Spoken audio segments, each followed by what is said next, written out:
Chapter 16, Hunting the Pervert. Hiruzen entered the Hokage Tower. He had just gotten back from seeing those teams that were heading to Takigakura for the Chunin exams. He kept a positive outcome to how well they may do. As he walked toward his office, he heard a loud noise coming from that direction. He turned the corner and got a small smirk on his face. His secretary was holding that demon cat, Tora, in her arms. She kept it out of the reach of Team Anko, who was being restrained by several Chunin and Anbu. He also saw that the team was badly scratched. That was the price of retrieving the daimyo wife's cat. He coughed loudly to get everyone's attention. They stopped their actions to see that their leader was in the area. That lasted only a couple of seconds when Team Anko attempted to get the cat again. The Chunin and Anbu refocused their attention to stopping them while the secretary kept Tora away. Hiruzen just sighed.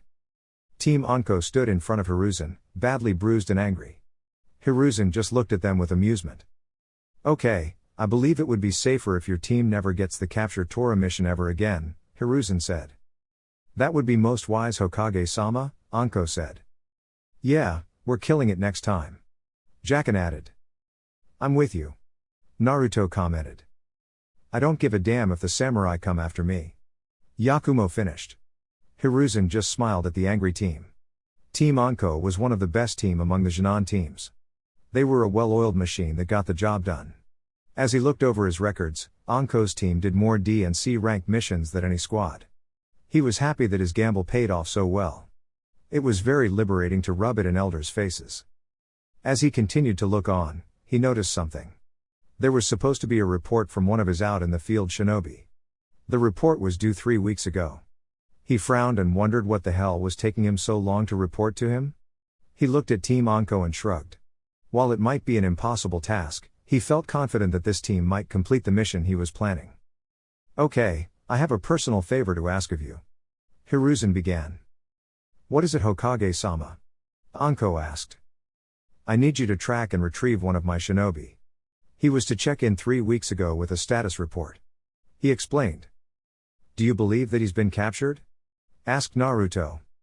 "Not this one, he is actually a student of mine. His name is Jiraiya." "Lord Jiraiya is missing," exclaimed Anko.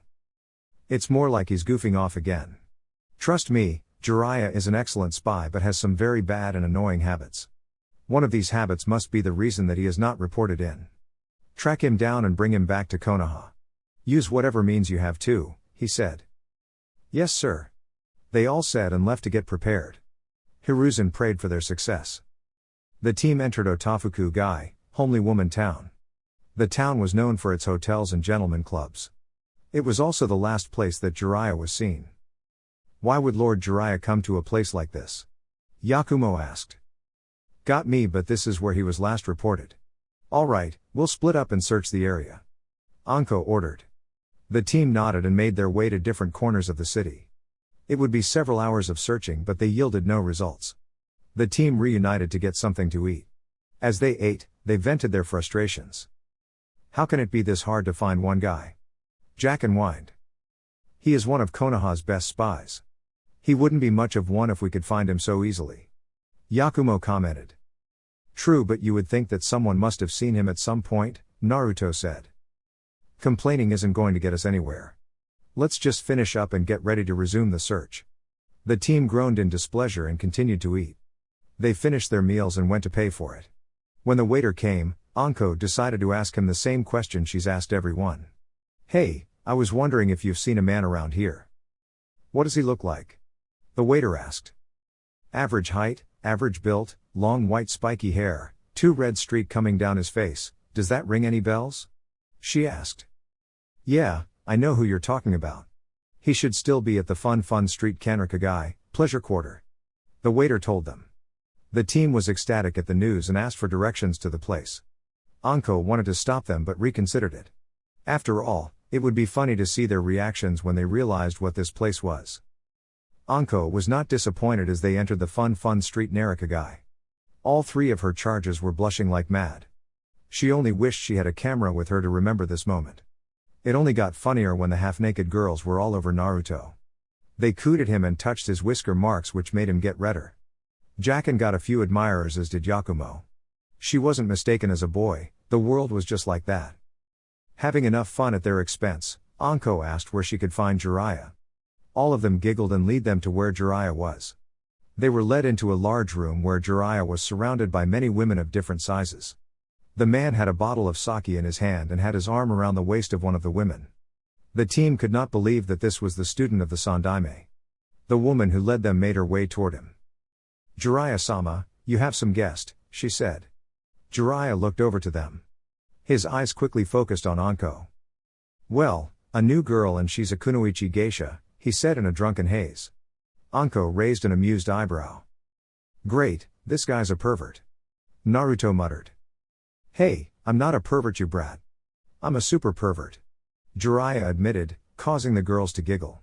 The team looked on, shocked that he admitted it. Anko just smirked at the white-haired pervert.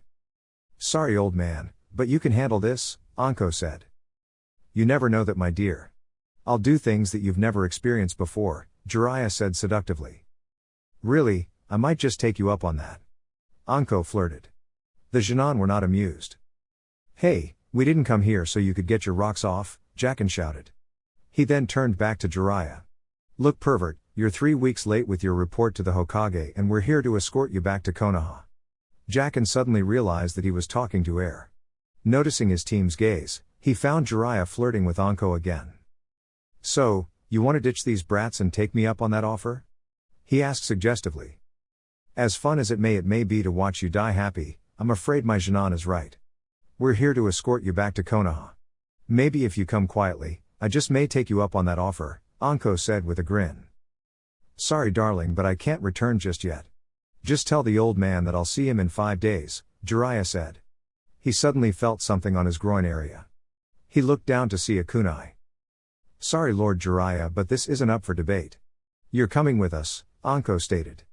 Jiraiya just smirked before quickly grabbing her wrist. He saw that her team was making a move to stop him and he flipped Anko toward them. Anko twisted in a way that allowed her team to avoid her. Naruto pulled out his staff and started to attack. Jiraiya noticed that the boy was not attempting to hurt him, just disable. He also recognized this style of bojutsu. This is definitely sensei's style. He broke the boy's pattern and grabbed him by the gi shirt. He threw to his left into the other boy before disarming and restraining the girl. Anko glared at him and made a move to attack, but Jiraiya made a negative signal to her. "That wouldn't be wise. Look, just tell the old man that I'll see him in 5 days. My business will be over by then." "Sorry, but that's not going to happen. My team has a high mission rate and I won't have it wrecked because you want to chase some tail," Anko said. "You're being stubborn," Jiraiya sighed. "And you don't know who you have captured," Anko said with a smirk. Confused, he looked at the girl. Recognizing who it was, he was too late as Jiraiya found himself swallowed up by ghostly apparitions. Yakumo appeared next to Anko. "Nice work, Yakumo," Anko congratulated. She then turned to the 2 males of her team. "All right, you two, stop feeling up the girls and come on. You make it sound like we aren't trying." Jacken growled and finally escaped the clutches of the 3 women that had him. He pulled Naruto out of one woman's impressive cleavage and joined up with Anko and Yakumo. The ghost continued to maul Jiraiya, forcing him out of the place. When the team arrived and Yakumo cancelled her genjutsu, Jiraiya was gone. "Son of a bitch, he couldn't have gotten far." "Naruto," Anko shouted. "Got it, Taju Kage Bunshin no Jutsu. Mass shadow clone technique," Naruto said. The whole town was blanketed by thousands of shadow clones. They took off in different direction in search of the pervert man. Team Anko joined in the search as well. Unknown to them, a woman from the Fun Street Narikagai looked at the 3 teens. She paid special attention to Jacken's retreating back. If someone was looking at her, they would see the look of shock as well as a single tear run down her cheek. It would be at sunset when the team realized that Jiraiya had escaped. They were tired, hungry and pissed. Jacken slammed his fist on a random wall. "He got away," he stated. "I don't know about you, but this will not stand. I will not allow our record suffer because of this bastard. We are going to hunt this man down and drag his old ass before the Hokage," Anko said. "But where could he have gone? We search everywhere in this town. He didn't pass any of my clones that we stationed at the exits," Naruto said. "He couldn't have gotten far out of the city limits. We could probably pick up his trail if we search," Yakumo suggested. "Good plan, let's get to it." We're not sleeping until we find a sign of where that bastard went. Anko turned around to head toward the exit when a flyer hit her in the face.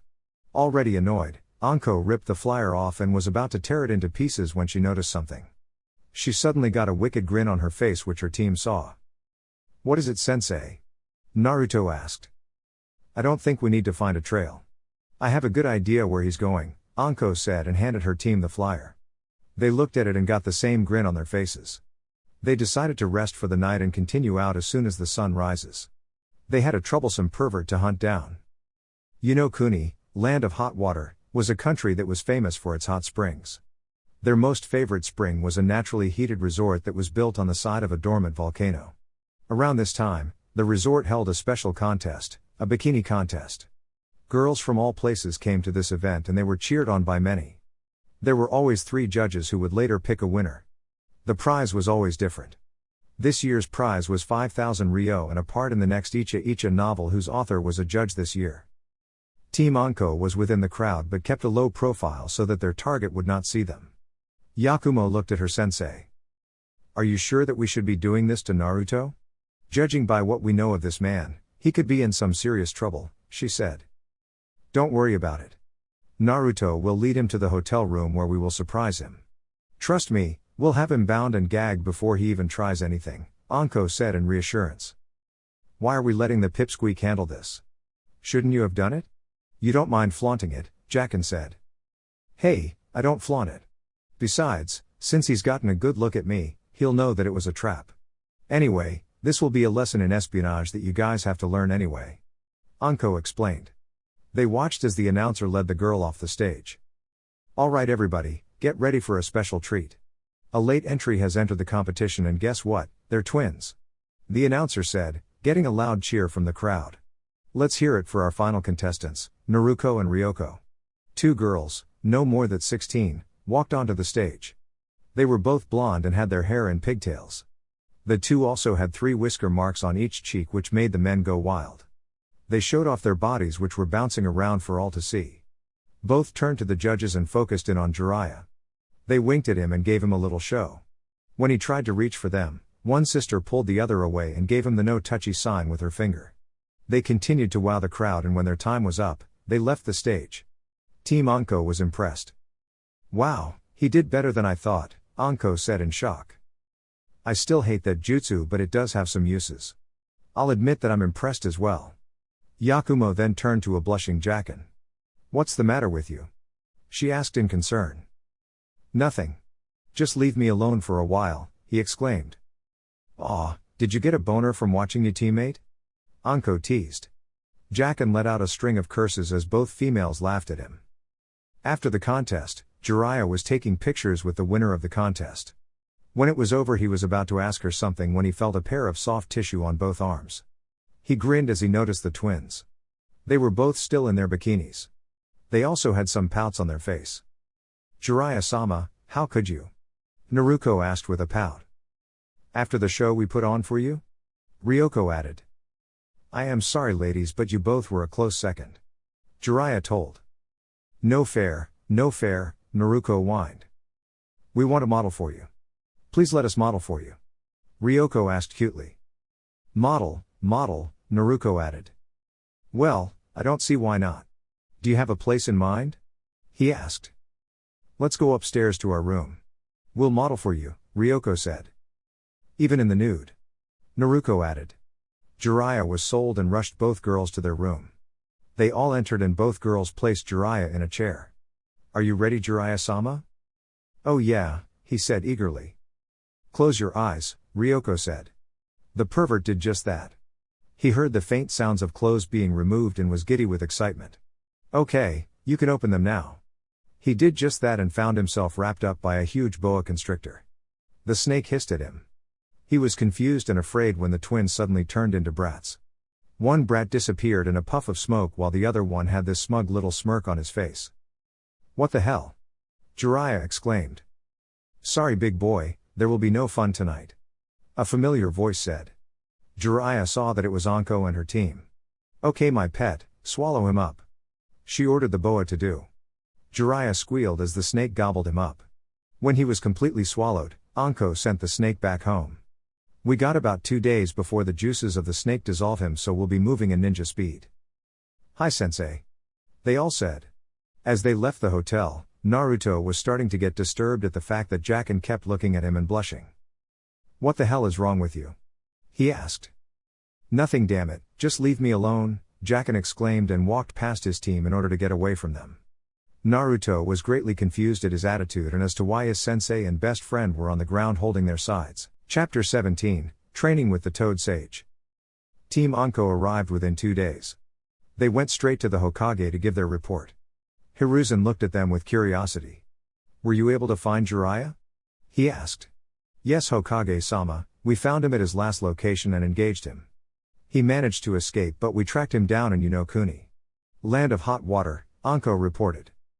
Did you capture him? He asked. That we did, Anko said and summoned a boa. Okay girl, spit out the pervert. The boa did as she was ordered and spat of a slimy Jiraiya. He was in the fetal position and was shivering. Hiruzen looked at him, then at Anko. I know that I gave you a bit of leeway, but did it really have to go that far, Anko? He asked. I couldn't think of any other way to keep him secure, sir, Anko said. This was the only way, Gigi. Old man, Naruto added. It was totally necessary. Jacken interjected. Unavoidable, sir, Yakumo said her piece. Hiruzen just smirked at the team. If it was necessary then, thank you for your quick work on finding him. Consider yourself on leave for a while, he said. The team cheered and left the office in smiles. Hiruzen just smirked and looked at his most troublesome student. After get cleaned up, Jiraiya was sitting across his smiling sensei. That wasn't funny, sensei. I could have been killed in that snake, Jiraiya said with a pout. Maybe next time, you will report to me on time. Consider it, should it happen again, Hiruzen said. Jiraiya just grumbled a bit. So, what do you have to report? Nothing much, everything is as it should be. I am keeping tabs on a certain group of men, he said. What group is this? I have no idea. They pretty secretive and keep to the shadows. I have no idea what they are planning, but I do know 2 things. This group consists of S-rank criminals and Orochimaru was once a part of this group, Jiraiya said. That is troubling. Find out more about this group, Jiraiya, and fast. What about my request? I checked my usual channels, but there is no shinobi by the name of Midoshi. If she is working for Orochimaru, he's keeping it very well hidden. From what you assumed, he would want to keep her a well-kept secret if she is able to remove people from the contract. Hiruzen was in deep thought. The fact that Anko could still summon snakes meant that Midoshi found her worthy, but why? Keep digging, something about this child is not sitting well with me, Hiruzen said. Will do, sensei, Jiraiya said. Then he remembered something that he had been meaning to ask. Say, when did you take on another student? That blonde kid, he was using a bow kata that I've only seen you use. Ah, that was young Naruto. I had to take him under my care after an incident when he was 5, Hiruzen said. The name sounded familiar to Jiraiya. Wait a minute, you don't mean Uzumaki Naruto? He asked. Yes, we are talking about the same child. He graduated for the academy 6.5 months ago. During which, I trained him so that he would not be cheated and to also help him control his emotions. It was something that had to be done seeing that he knows of the Kyuubi, Hiruzen said. Wait a minute, hold the phone, you told him. How could you do that? Jiraiya shouted. As I said, I had no choice. He was cornered by some ignorant people and under extreme conditions he used the chakra of the Kyuubi, killing everyone in that alley. I had to make sure that he was trained. Seeing that his godfather was out and his aunt is drinking away her savings, the responsibility fell to me, he said. Look, you know how important I am in the field, Jiraiya said. Do not make excuses, Jiraiya. I understand more than anyone the importance that your information brings, but he was still your responsibility. You should have made sure that he was taken care of. I can do so much, Hiruzen stated. Jiraiya fell silent at his sensei's tone. Hiruzen took a puff of his tobacco and blew out smoke. You need not worry yourself about him, Jiraiya. He has found friends that he wishes to protect.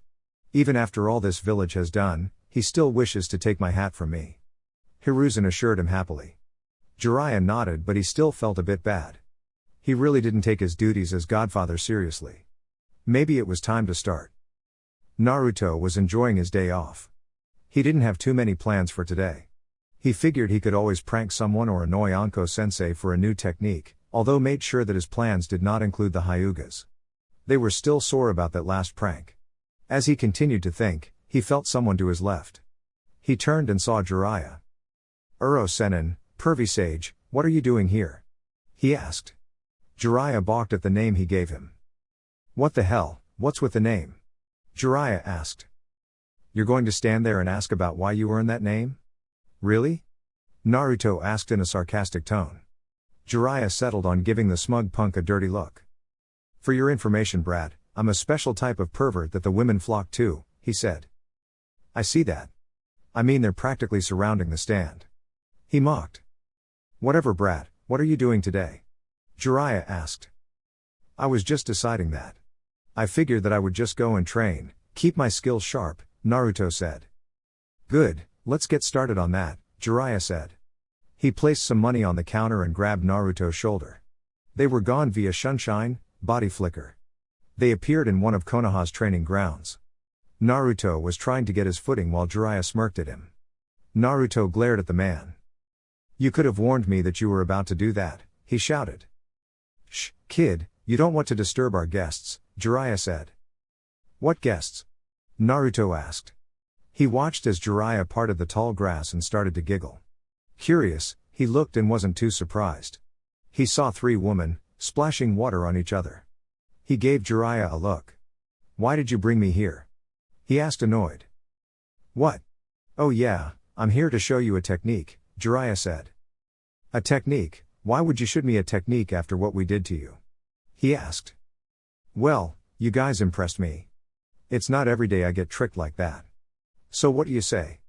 Naruto thought about it before looking at the man. "I'll agree to it if you teach a technique to my teammates. If this will make me strong, then I want them to be strong too," Naruto told him. "I don't see why not," Jiraiya said with a smirk. Naruto watched as he did some hand seals and summoned a scroll. "I heard from Sarutobi sensei that you know the Kushios no Jutsu, summoning technique, or rather, that Lord Enma is allowing you to summon one of his kin. I talked it over with him and he was okay with you keeping the tattoo while you get to be the proud member of the Toad Summons." "Toads, didn't the Yondaime Hokage, 4th Fire Shadow, use toads?" Naruto said with excitement. "Yeah, and knowing my student, he would want you to sign the contract," Jiraiya said. Naruto was in awe. This pervert was actually the sensei of the 4th and he was going to be able to summon toads like him. "Where do I sign up?" Naruto said with confidence. Jiraiya smirked and unrolled the scroll. "Sign your name in blood and leave your prints," Jiraiya ordered. Naruto looked at the names that had used this scroll. He saw Jiraiya's name and Minato's name. Naruto bit into his thumb and began to sign his name. When he was done, he placed blood on each of his fingers and pressed it under his name. With that done, Jiraiya rolled up the scroll. "Okay then, the seals are the same as how you were taught by Sarutobi sensei. Let's see what you can do." Naruto nodded and swiped some blood across his palm. He did the seals and slammed his hand on the ground. "Kushios no Jutsu," Naruto shouted. There was a puff of smoke that covered his hand. When it cleared, Naruto and Jiraiya was surprised. "Yo, my name is Gamikachi. You got any snacks?" he asked. Naruto suddenly began to jump up and down in happiness while Jiraiya kept his shocked face. "I knew he was quite skilled but I didn't expect him to summon a toad on the first try." Jiraiya watched as Naruto kept jumping around. That brought a smile on his face. "He may be a prodigy like you, Minato. I know that I was there before but I promise to be there in the future. Your boy is an extraordinary person." After 3 days, Jiraiya had to go back out. In those 3 days, he had trained Naruto in summoning. He was impressed and proud that his godson was doing so well. Within 3 days, he had managed to summon both sons of Gamabunta and 2 others that Jiraiya uses for messages. He had Naruto use the Kyuubi's chakra while he taught him and learned that he could summon battle toads. He was glad for that as it would turn the tide for him in battle. "Well kid, I need to get back to my research. I expect you to keep working on the technique. I'll be checking on you to see how far you've gotten with the technique," Jiraiya said. He then pulled out 2 scrolls. "These are for your teammates. I watched them while they trained and these shall do them good." "Thanks a lot Uro-sennin, for the training and the techniques," Naruto said. "You're never going to stop calling me that, are you?" Jiraiya asked with a dirty look. "Nope, Never going to happen. Just like his mother. Anyway, I'll see you when I get a chance, Jiraiya said and left. Naruto just looked at the scrolls before leaving to see his team. Jiraiya watched him go and smiled. I wish you luck, my godson. I know that you'll do your parents proud. A week passed when Team Anko was called. The team sported a new look since their last mission. Jacken was wearing a dark blue ninja uniform with bracers on his shins and forearms. The uniform had a hood on it. He also had a bigger pouch that held his Kure's Uegama. Yakumo wore a battle navy blue kimono with short sleeves. She was also wearing a mesh shirt under it. She had a scroll on her back and 2 pouches at her sides. Naruto was wearing a dark orange track pants, a mesh shirt and a blue jersey covered by an orange jacket. He had bracers that went up to the back of his hand. Anko was the most surprising of them all. Gone was the mesh suit and it was replaced with a black bodysuit. She wore a red checkered skirt, shin guards, a black sweater, fingerless gloves and a tan leather jacket with fur on it. Her pouch was strapped to her back. Hiruzen looked at them and waited for something. They didn't have to wait long as Team Guy entered the office. The team didn't look different, but Naruto and Yakumo were wide-eyed when they saw Lee. Their friend of 5 years ran up and gave them a very strong hug. Naruto-kun, Yakumo-chan, my good friends, how have you been since our youthful graduation? Lee asked them. Naruto and Yakumo was speechless while Anko looked sighed and Jacken kept himself from laughing. That's when their sensei entered the office and they saw the cause of Lee's transformation. The man had the same haircut, green body suit and big eyebrows as Lee. Jacken was holding himself up because he was laughing so hard. Anko just shook her head while Naruto and Yakumo were still speechless. Neji managed to get Lee to calm down and release the two. After getting reacquainted with one another, Hiruzen called for order. The team stood at attention and awaited their orders. Team Anko, Team Guy, this will be a joint mission that will take about 2 weeks to complete. It is a high-ranking C-class mission that has no room for error, Hiruzen said. What is our mission, sir? Anko asked. An important scroll from Kiba no Kuni, Land of Fang, is being transported to the border. Once at our border, it will be your mission to see the scroll to the capital, he said. Should we expect hostiles, Hokage-sama? Neji asked. Yes, this document can improve relations with our 2 lands. Many would attempt to stop you from completing your task. Be cautious of your surroundings. Yes, sir, they said and filed out of his office to begin their mission. We need to stop that scroll from getting to the fire daimyo. It can ruin our business, shouted a male voice. Agreed, which is why I have made arrangements. Come in. Another ordered man. The door opened and a talkman entered. He had red hair and had cannon strapped to his back. May I introduce you to Bando? He will solve this problem for us. I'll solve your problems, for the right price that is, he said. Chapter 18, Race to the Capital, Part 1. It took both teams 2 days to reach Kiba no Kuni, Land of Fang. They had a meeting with one of the daimyo's men and went over the mission. The man told them that the cartels in the land would not sit by and allow them to get to the fire capital. They decided to rest and wait until tomorrow before leaving. The daimyo's man placed them in a secure hotel under false names. After getting settled in, the Jonins left to do something. Naruto and Yakumo found this to be the best time to talk to Lee. Ever since they reunited, they had a swarm of questions to ask their friend. They dragged the spandex-wearing teen away from the room so that they can get some privacy. Once alone, the two forced Lee to sit and stared at him. Lee was very confused by how they were acting. Okay Lee, what's up with you? What's with the getup? What's up with hairdo? What's up with the eyebrows? What's up? Naruto was cut off by Yakumo. What Naruto is trying to say is that we are surprised by your changes. Did your sensei force this onto you? Yakumo asked. Are you under a genjutsu? Yakumo, check for genjutsu. Naruto ordered. Yakumo was about to just that when Lee held his hands up. You may be at ease, my friends. I am not under any genjutsu. Guy sensei has just shown me my path in life. He has shown me the path of youthfulness and has made my path ever so clear. Lee explained with excitement. Okay, Naruto drawled. So, this change is of your own doing? Yes, to be a splendid ninja without the use of genjutsu and ninjutsu, that is my goal. That is my ninja way, Lee said with fire in his eyes. Naruto and Yakumo were scared a little. After he calmed down, Yakumo spoke. If this is your wish, Lee, then we will support you. I would consider a change of clothes though, she said. Why, could it be that you two want to further your powers of youth with Guy-sensei's suit of youth? Lee asked excitedly. No, no, no, no, they both said and quickly shook their heads. While this may have been cool for Lee, they would never hear the end of it from Jacken and especially Anko. In the room, the remaining of the two teams was sitting around. Tenten was checking her weapons, Neji was busy meditating and Jacken was lying on his bed. He looked over to Tenten and saw the arsenal of weapons. Wow, that's a lot of steel buns. What are you compensating for? Jacken joked. Tenten ignored him, but you could hear her teeth grinding a little. Jacken just smirked as she ignored him. Jacken knew that she hated the nickname he gave her back in the academy. He only did it to piss her off. He didn't really have a reason other than to annoy his rival in throwing weapons. He decided to see how far he could take it. That's kind of cold, buns. We're teammates for the time being, the least you can do is answer my question, he said with a smirk.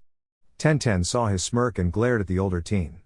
God, she wanted to ram a kunai where the sun doesn't shine. She took a calming breath and went back to her weapons. Jacken had to admit that he was impressed that she didn't attack him yet. Still, he had one more ace up his sleeve.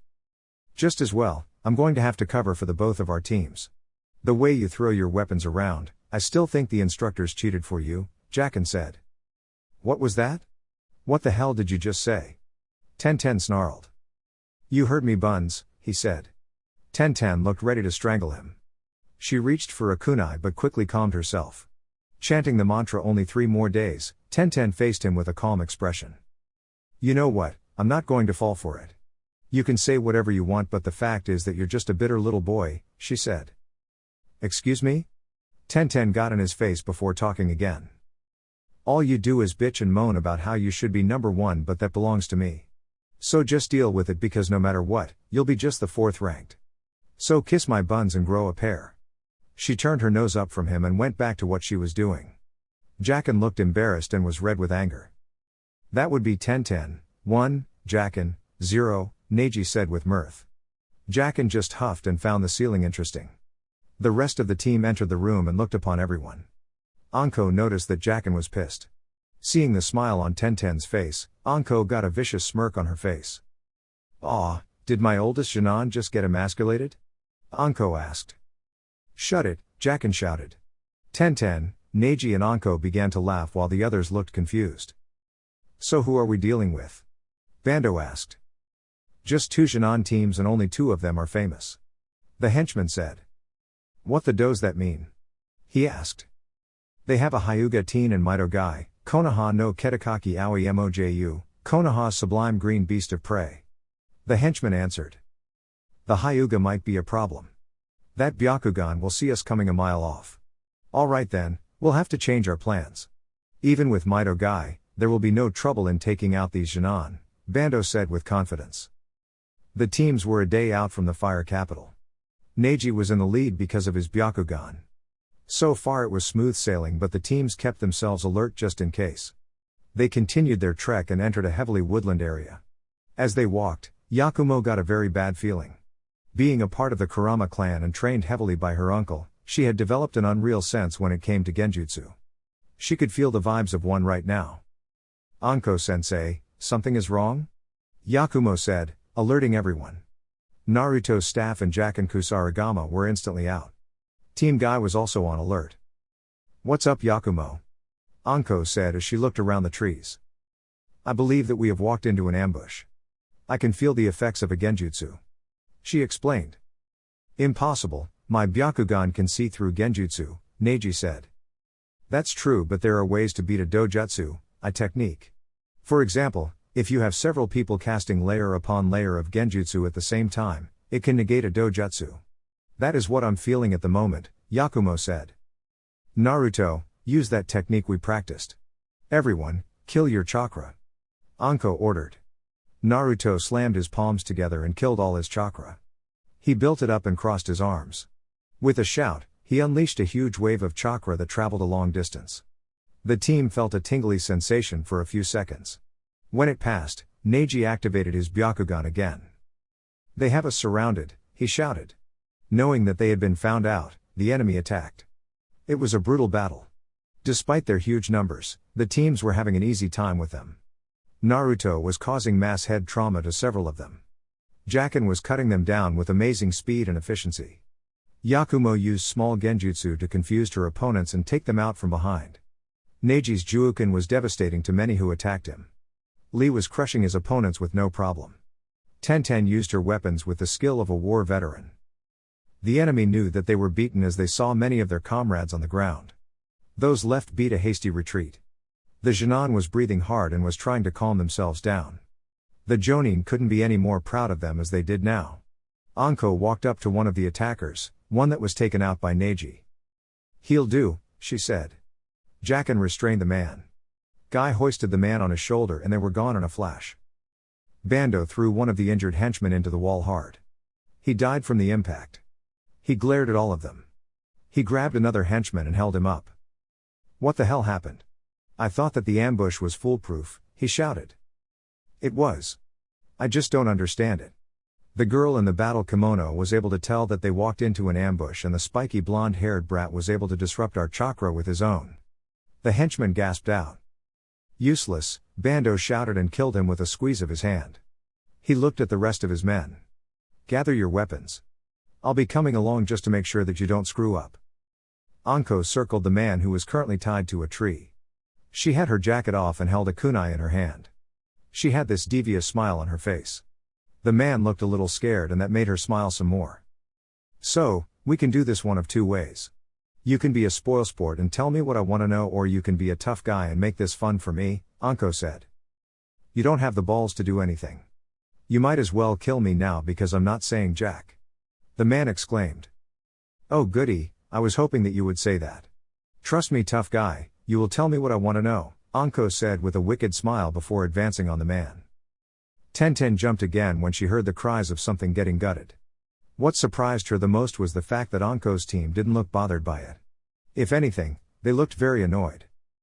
Couldn't she have done that farther into the forest? Jacken muttered. "You know how Sensei is. She's trying to get one of us to take an interest in her work."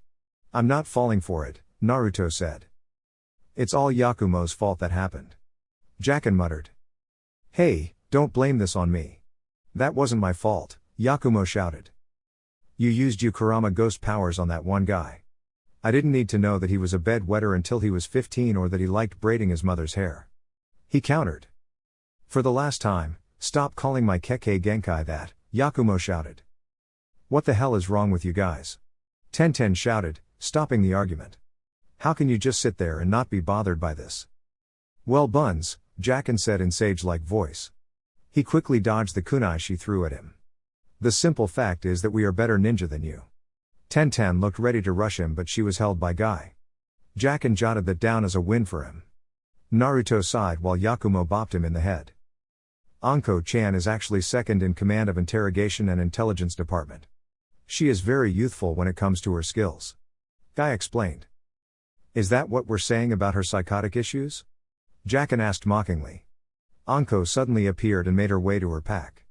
She pulled out some wet naps and wiped her hands of some blood. "That didn't take you long," Naruto commented. "PSST, that guy was a pussy. I only stabbed him with 5 kunais in his joints and he sung like canary," Anko said. Lee, Neji and Tenten all looked at her with a new sense of fear. Anko then pulled out a bingo book from her pack. She started to flip through it. "Hey Guy, does the name Bando register with you?"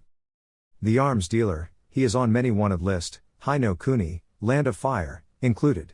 He is unyouthful and his weapons have killed many innocents," Guy said. "Well, that's who is after us. Apparently this scroll will give the Fire Daimyo a reason to allow his samurai into Kiba no Kuni. If that happens, the cartels will be put out of business. The big boss paid a pretty good amount to stop us from ever reaching the fire capital," Anko said. She found a picture of the man and laid it down for all to see. "Damn, that is one tall son of a bitch." Jacken spoke. "So what's going to be the plan?" asked Tenten. The old man stressed that this should get to the daimyo with haste, so directly confronting him is out of the question. Naruto inputted. "Naruto is right, but if the money is as good as Anko-sensei said, this Bando will not stop until we are dead. My guess would be he will personally come himself." Neji added. "What if we set an ambush of our own?" Yakumo asked. "Did you hear Naruto?" asked Anko. No, what if we ambush them here? She asked again. Anko looked confused and motioned her to continue. Yakumo explained her plan, which both Anko and Guy could not help but be impressed. That's not a bad plan. It would slow them down and give us a head start. Is there any objections? Anko asked everyone. There was none. All right then, let's get started. It was now dawn, and at the camp everyone was getting ready to move. They decided to get moving as soon as the sun rose. The sound of a cannon alerted them. A huge blast erupted in the camp, killed both Guy and Anko. The sky was filled with shadows as Bando's men attacked at once. This time, they were overpowered and taken out. They began to search for the scroll while they hurt the Jinan. Bando entered the camp with a smile. He found it funny how the blonde glared at him with fury. Have you found the scroll yet? Bando asked. No yet, but it should be here. One man said. Vai Kami, ask the brats, he shouted. He walked up to the blonde and picked him up by the throat. All right kid, where's the scroll? Tell me now and I'll end you quick. Naruto made some choking sounds which Bando didn't hear. What was that? I said. Boom, he gasped out. Confused, Bando noticed one of the Jonin's features begin to change. His eyes widened when he saw that it was one of his men. Get out of here, he shouted to his men. Confused and distracted, the explosive notes that were all around the area lit up. The explosion could have been seen from a 2-mile radius. The teams looked back to see a mushroom cloud of black smoke. Jacken looked at Tenten with a smirk. And you say that my sensei is crazy? He commented. Shut it. Tenten snarled. Save your lover spat for later, let's begin part 2 of the plan, Anko said. Everyone nodded and took off in different directions. Bando roared in rage. He had survived their little trap and so did a few of his henchmen. Get off your asses and get ready to move. He ordered. The hell with that, I'm not going after them again, shouted back one of the henchmen. We've lost so many men to these two teams. We're not sacrificing any more just for this big payday. Another one shouted. Some more men shouted in defiance as well. Bando growled and slammed his fist into the disobedient henchman. Listen well, you will do this or I will kill every one of you. Bando threatened. Come on guys, it's just one of him. Let's kill him. Those that were against Bando charged at him. Bando easily held them off and jumped away. While in the air, he attached both cannons to his arm. He landed and fired his cannons at the charging men. They were quickly shot down and killed instantly. Those who had survived looked on in fear of what would happen. Bando gave them all a menacing glare. Now that we understand each other, I want them found. Bando ordered. They quickly left to do what they were ordered. Bando looked at the area and snarled. While he normally didn't get angry, these teams were beginning to test his patience. These guys were going to die, that he promised. Chapter 19, Race to the Capital, Part 2. Anko and Guy were not moving at top speed. They moved at normal speed just to give the illusion to their pursuers. It would take them a while but they managed to cut them off and surround them. The two Jonin stood and faced the bandits. They pulled out their weapons and gave the two dirty looks. We've had enough of you and your brats. You will hand over that scroll now. One of the bandits shouted. You want the scroll? Anko asked in a cute voice. Sorry to say, you picked the wrong group. Yes, soon our youthful students would have handed the scroll to the samurai. Guy added. The bandits snarled at them. Kill them. The bandits shouted and they charged at the two.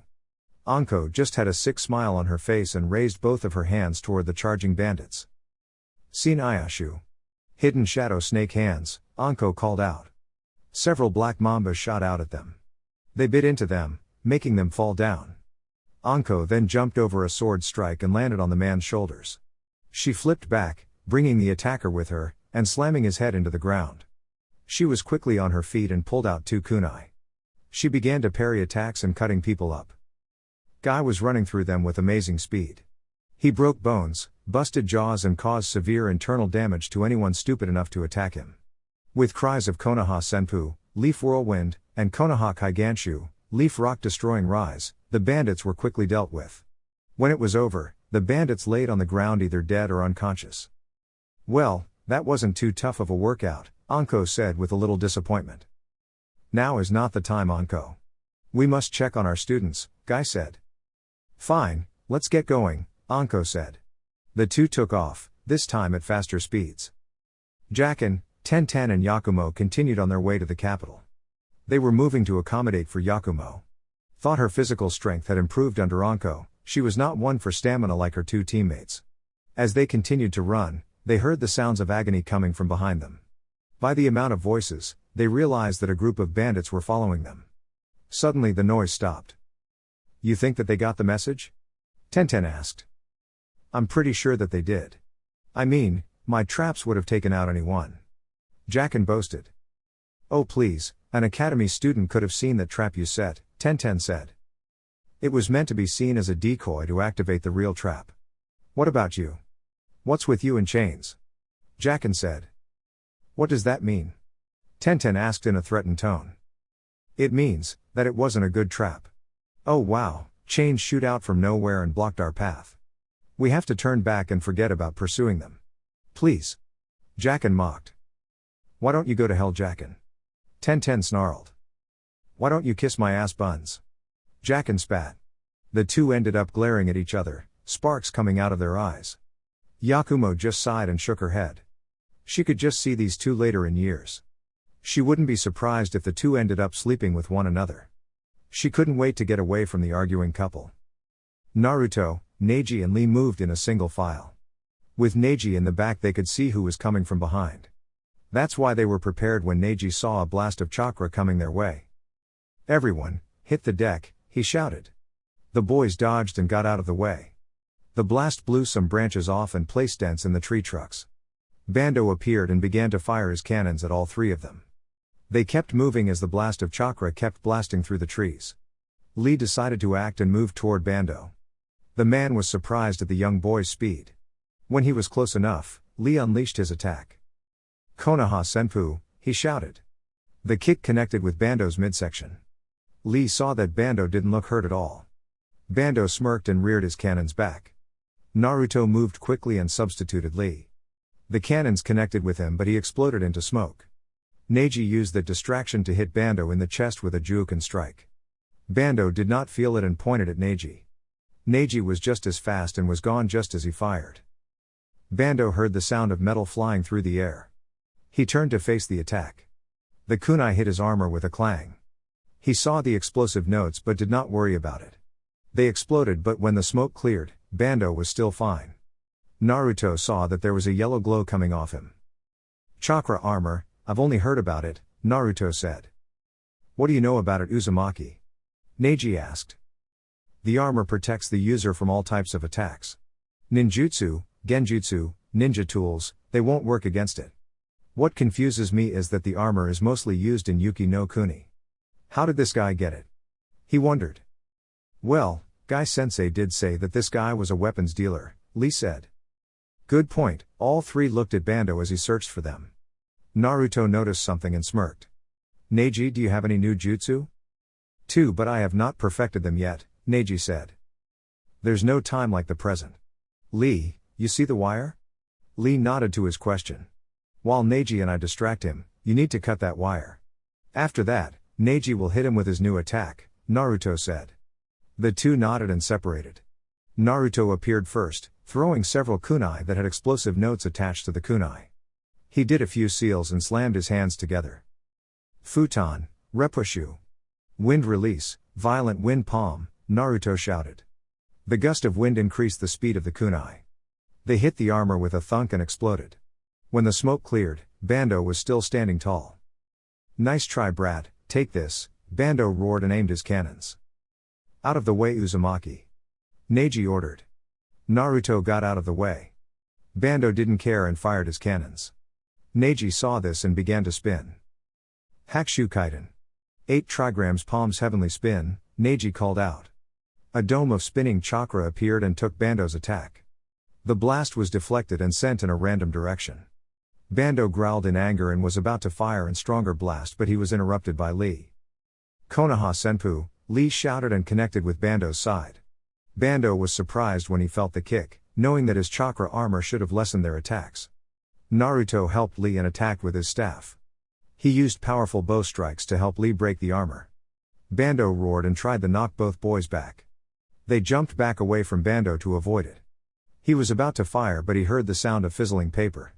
He cursed and ripped the armor off him. He threw it away just as it exploded. "You damn brats," Bando roared. He turned just to see Neji standing in front of him. He was in a stance and gave Bando a smirk. "You're within my range, Haki Rakuju Ion Sho. 8 trigrams 64 palms," Neji called out. He unleashed his attack and hit Bando with 64 strikes. Bando was pushed back a few inches. He growled and tried to punch Neji.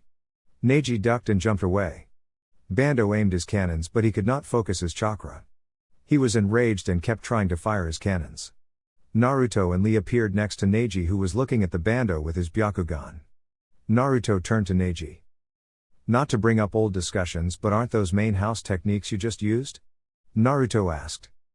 "You little punk, what the hell did you do to me?" Bando shouted. "I've hit 64 of your chakra points, sealing off your chakra. Those cannons of yours will not be of no use to you," Neji informed. Naruto heard something coming from his pouch. It was his radio, which he answered. After a few seconds, Naruto had a smile on his face. He looked at Bando, who didn't like his grin. "What the hell is so funny?" "The game is over, creep. Your men have been defeated and the scroll is now in the hands of one of the daimyo's retainers. As we speak, Guy Sensei and a dozen samurai are on their way here. Give up, you've lost," Naruto informed him. Bando was red in the face. These little bastards have been playing him from the beginning. He pulled out a smoke bomb and threw it on the ground. The Genin prepared for whatever. When the smoke cleared, Bando was gone. "Neji," Lee asked. "He's moving due east, he will be out of my range pretty soon," Neji said. "Then we should pursue him," Lee said. "No, we don't know if this guy left any surprises if pursued. We should meet up with Guy Sensei and the samurai and let them know what happened," Naruto said. Neji agreed with him and Lee did as well. They left to meet with their sensei. The teams were making their way back home. After being congratulated and spending the night, the teams made their way home. As they walked, they began to chat among each other, making sure to keep both Jacken and Tenten separate. As the afternoon rolled around, Neji saw something with his Byakugan. The team stopped when he did. "What is it, Neji?" Guy asked. "There is a group of shinobi that are a few feet away," Neji said. He looked closer and saw that they were not enemies. "They are carrying the Konoha banner. Even the Hokage is with them." That clicked in the minds of the Jonin. "They must be returning from Takigakure. That must mean that the Chunin exams are over," Anko said out loud. "Chunin exams?" asked the Genin. "I was considering entering U3, but I decided that you weren't ready for the exams yet," Anko said. "Wow, you actually thought of someone else besides yourself?" Jacken asked sarcastically. He was rewarded with a foot in the face by Anko. "You'd think he'd learn by now," Yakumo said. "It's Jacken, enough said," Naruto commented. Hiruzen was enjoying his walk with his men when his Anbu escort became alert. He was curious to know who would do something so stupid when he heard a familiar voice. "Hey old man," Naruto shouted. Hiruzen sighed and gave a positive nod to his guards. From out of the bushes, Team Anko and Team Guy appeared. Anko had Naruto in a headlock that he was trying to free himself of. "Sorry about that, Hokage-sama, he forgets himself sometimes," Anko said. "It's quite alright. It's good to have someone who isn't so formal. Your mission was a success, I assume." "Yes, Lord Hokage, we completed."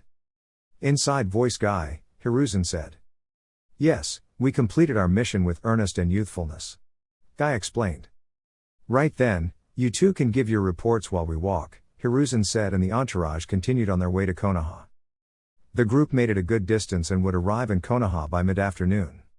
They decided to stop for the night and continue in the morning. The teams that went to the exams were making their tents and preparing to go to sleep.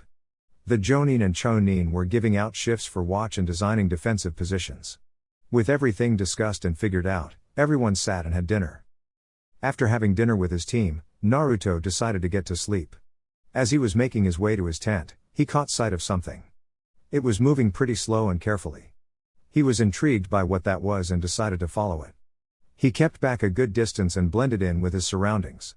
With a sensei like Anko, who was pretty skilled at stealth, his stealth skills increased. The tale lasted a while until it led him to a clearing. Naruto stuck to the forest as he observed what was going on. He saw two figures with hoods covering their heads. He realized that he was following a Chonin. He did not recognize him but was wondering what he was doing so far away from the camp. He tried to move closer but knew that it would alert them to where he was. He decided to find Anko and report what he saw. He moved away from scene and made his way back. The shorter of the two hooded people looked at the tree line. She narrowed her eyes as she searched for something. The taller of the two looked down at her. "What is it, Midoshi?" he asked. "Your spy was careless," she said and disappeared. The taller man made a motion with his hand. Several shadows appeared and disappeared into the forest. He looked back to his spy. The spy reached for a weapon but he was not quick enough and was killed. He searched him for the information that he needed. Jacken and Yakumo walked back to their campsite with Anko in tow. They were tired and couldn't wait to get to bed. When they arrived, they saw no sign of Naruto. "Hey Pipsqueak, are you around here?" Jacken called out. The two females were searching for him when Anko heard a small whistle. She quickly tackled her two genin to the ground as kunai came flying out of forest. That alerted everyone as 36 shinobi rushed out of the tree line. Anko was quick to her feet as were her genin. They met the charge and began to do battle. Naruto heard the sounds of battle and picked up the pace. He quickly moved back as shuriken nearly hit him. "Well, fancy seeing you again," a female voice called out. Naruto cursed as he did not have his staff with him. The girl stepped out in front of him and removed her hood. Naruto instantly recognized her. "Midoshi, what the hell are you doing here?" Naruto shouted. Now, is that any way to talk to a lady?" Midoshi asked. "Wait a minute, those robes, that guy was a spy," he exclaimed. "Excellent deduction. Say, can you introduce me to your female friend? Her abilities are very interesting," she said. Hearing that, Naruto instantly got into a fighting stance. Midoshi just smirked at him. "This would be a lot easier if you would just tell me where she is." "Sorry, but I'm not one to do things the easy way. Besides, I won't allow you to harm my friends." Midoshi's smirk just got wider. She slid into her stance and got ready to fight. Chapter 20, Unwanted Interest. The camp was in total chaos. The Konoha shinobi did not know who these guys were, but they were going to show them that they had made a grave mistake. The genin did their best to help, but they were regulated to fighting at a distance. Only Team Anko and Team Guy were in the mix. They fought just as good as the Onbu, Jonin and Chonin. Two of the attackers charged at the Hokage. They were quickly stopped by the God of Shinobi, who had their throats in a vice grip. He quickly snapped their necks and dropped them to the ground. He looked toward his soldiers. "Do not kill them all. I want some for questioning," he ordered. His personal guards nodded and went to do their duty. Hiruzen did not know what was going on, but he was going to get the bottom of it. Naruto and Midoshi engaged each other. Naruto went all out against the young girl. Midoshi dodged his thrusts and strikes of his staff. The two easily countered one another when they got close to each other. Midoshi blocked Naruto's thrust with her metal bracers. Naruto pushed her into a tree. As she was pinned down, he gave his staff a big push. Midoshi deflected the staff and the metal end smashed into the tree. She struck his hands to release his weapon. Naruto ducked under her punch, kicked up the other end of his staff and caught it again. Naruto kicked her in the side and brought his staff around to strike. Midoshi arced back to avoid the swing. She straightened herself and lashed out with a spin kick. Naruto ducked the kick, but he was in the way of her sash, which sped toward his head. He had no way to avoid and was skewered in the head. However, instead of blood, Naruto exploded into smoke. Confused, Midoshi felt something flying at her. She kicked the end of it, making it spin in mid-air. She sent it back to Naruto, who easily caught it. He dropped into his stance and waited for Midoshi. Midoshi analyzed him and began to stalk the blonde genin. He's pretty good. That staff style, it's similar to that of the Sandaime Hokage. Is this boy a student of his? So many questions, so little answers, I wonder what else he has up his sleeves. Midoshi thought. She's good, really good. She definitely trained in the snake fist, which will make this fight harder than it is. I bet she isn't even going all out. Naruto thought. So, are you going to honor my request? Midoshi asked suddenly. What do you want with my teammate? Naruto asked. It's nothing big. I just want to know how she can turn dreams into a reality. Come on, be a gentleman and lead me to her. She asked with mirth. Sorry, but her technique is a Konoha secret. I can't introduce her to you. He answered. Fine, Midoshi said in a huff. I guess I'll just end this fight. Midoshi began to release her chakra, which put Naruto on edge. She gave him a smirk and disappeared.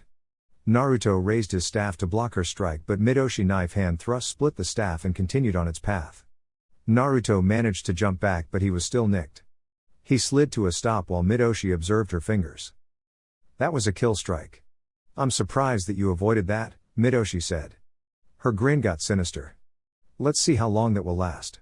She disappeared and reappeared, catching Naruto in the jaw. She ran at him and hit him with several more strikes. Naruto recovered and jumped away to get some distance. He threw 3 shuriken at her and did some seals. Shuriken Kage Bunshin no Jutsu. Shuriken Shadow Clone Technique, Naruto called out. The 3 shuriken turned into dozens of shuriken. Midoshi was impressed as she was showered with steel.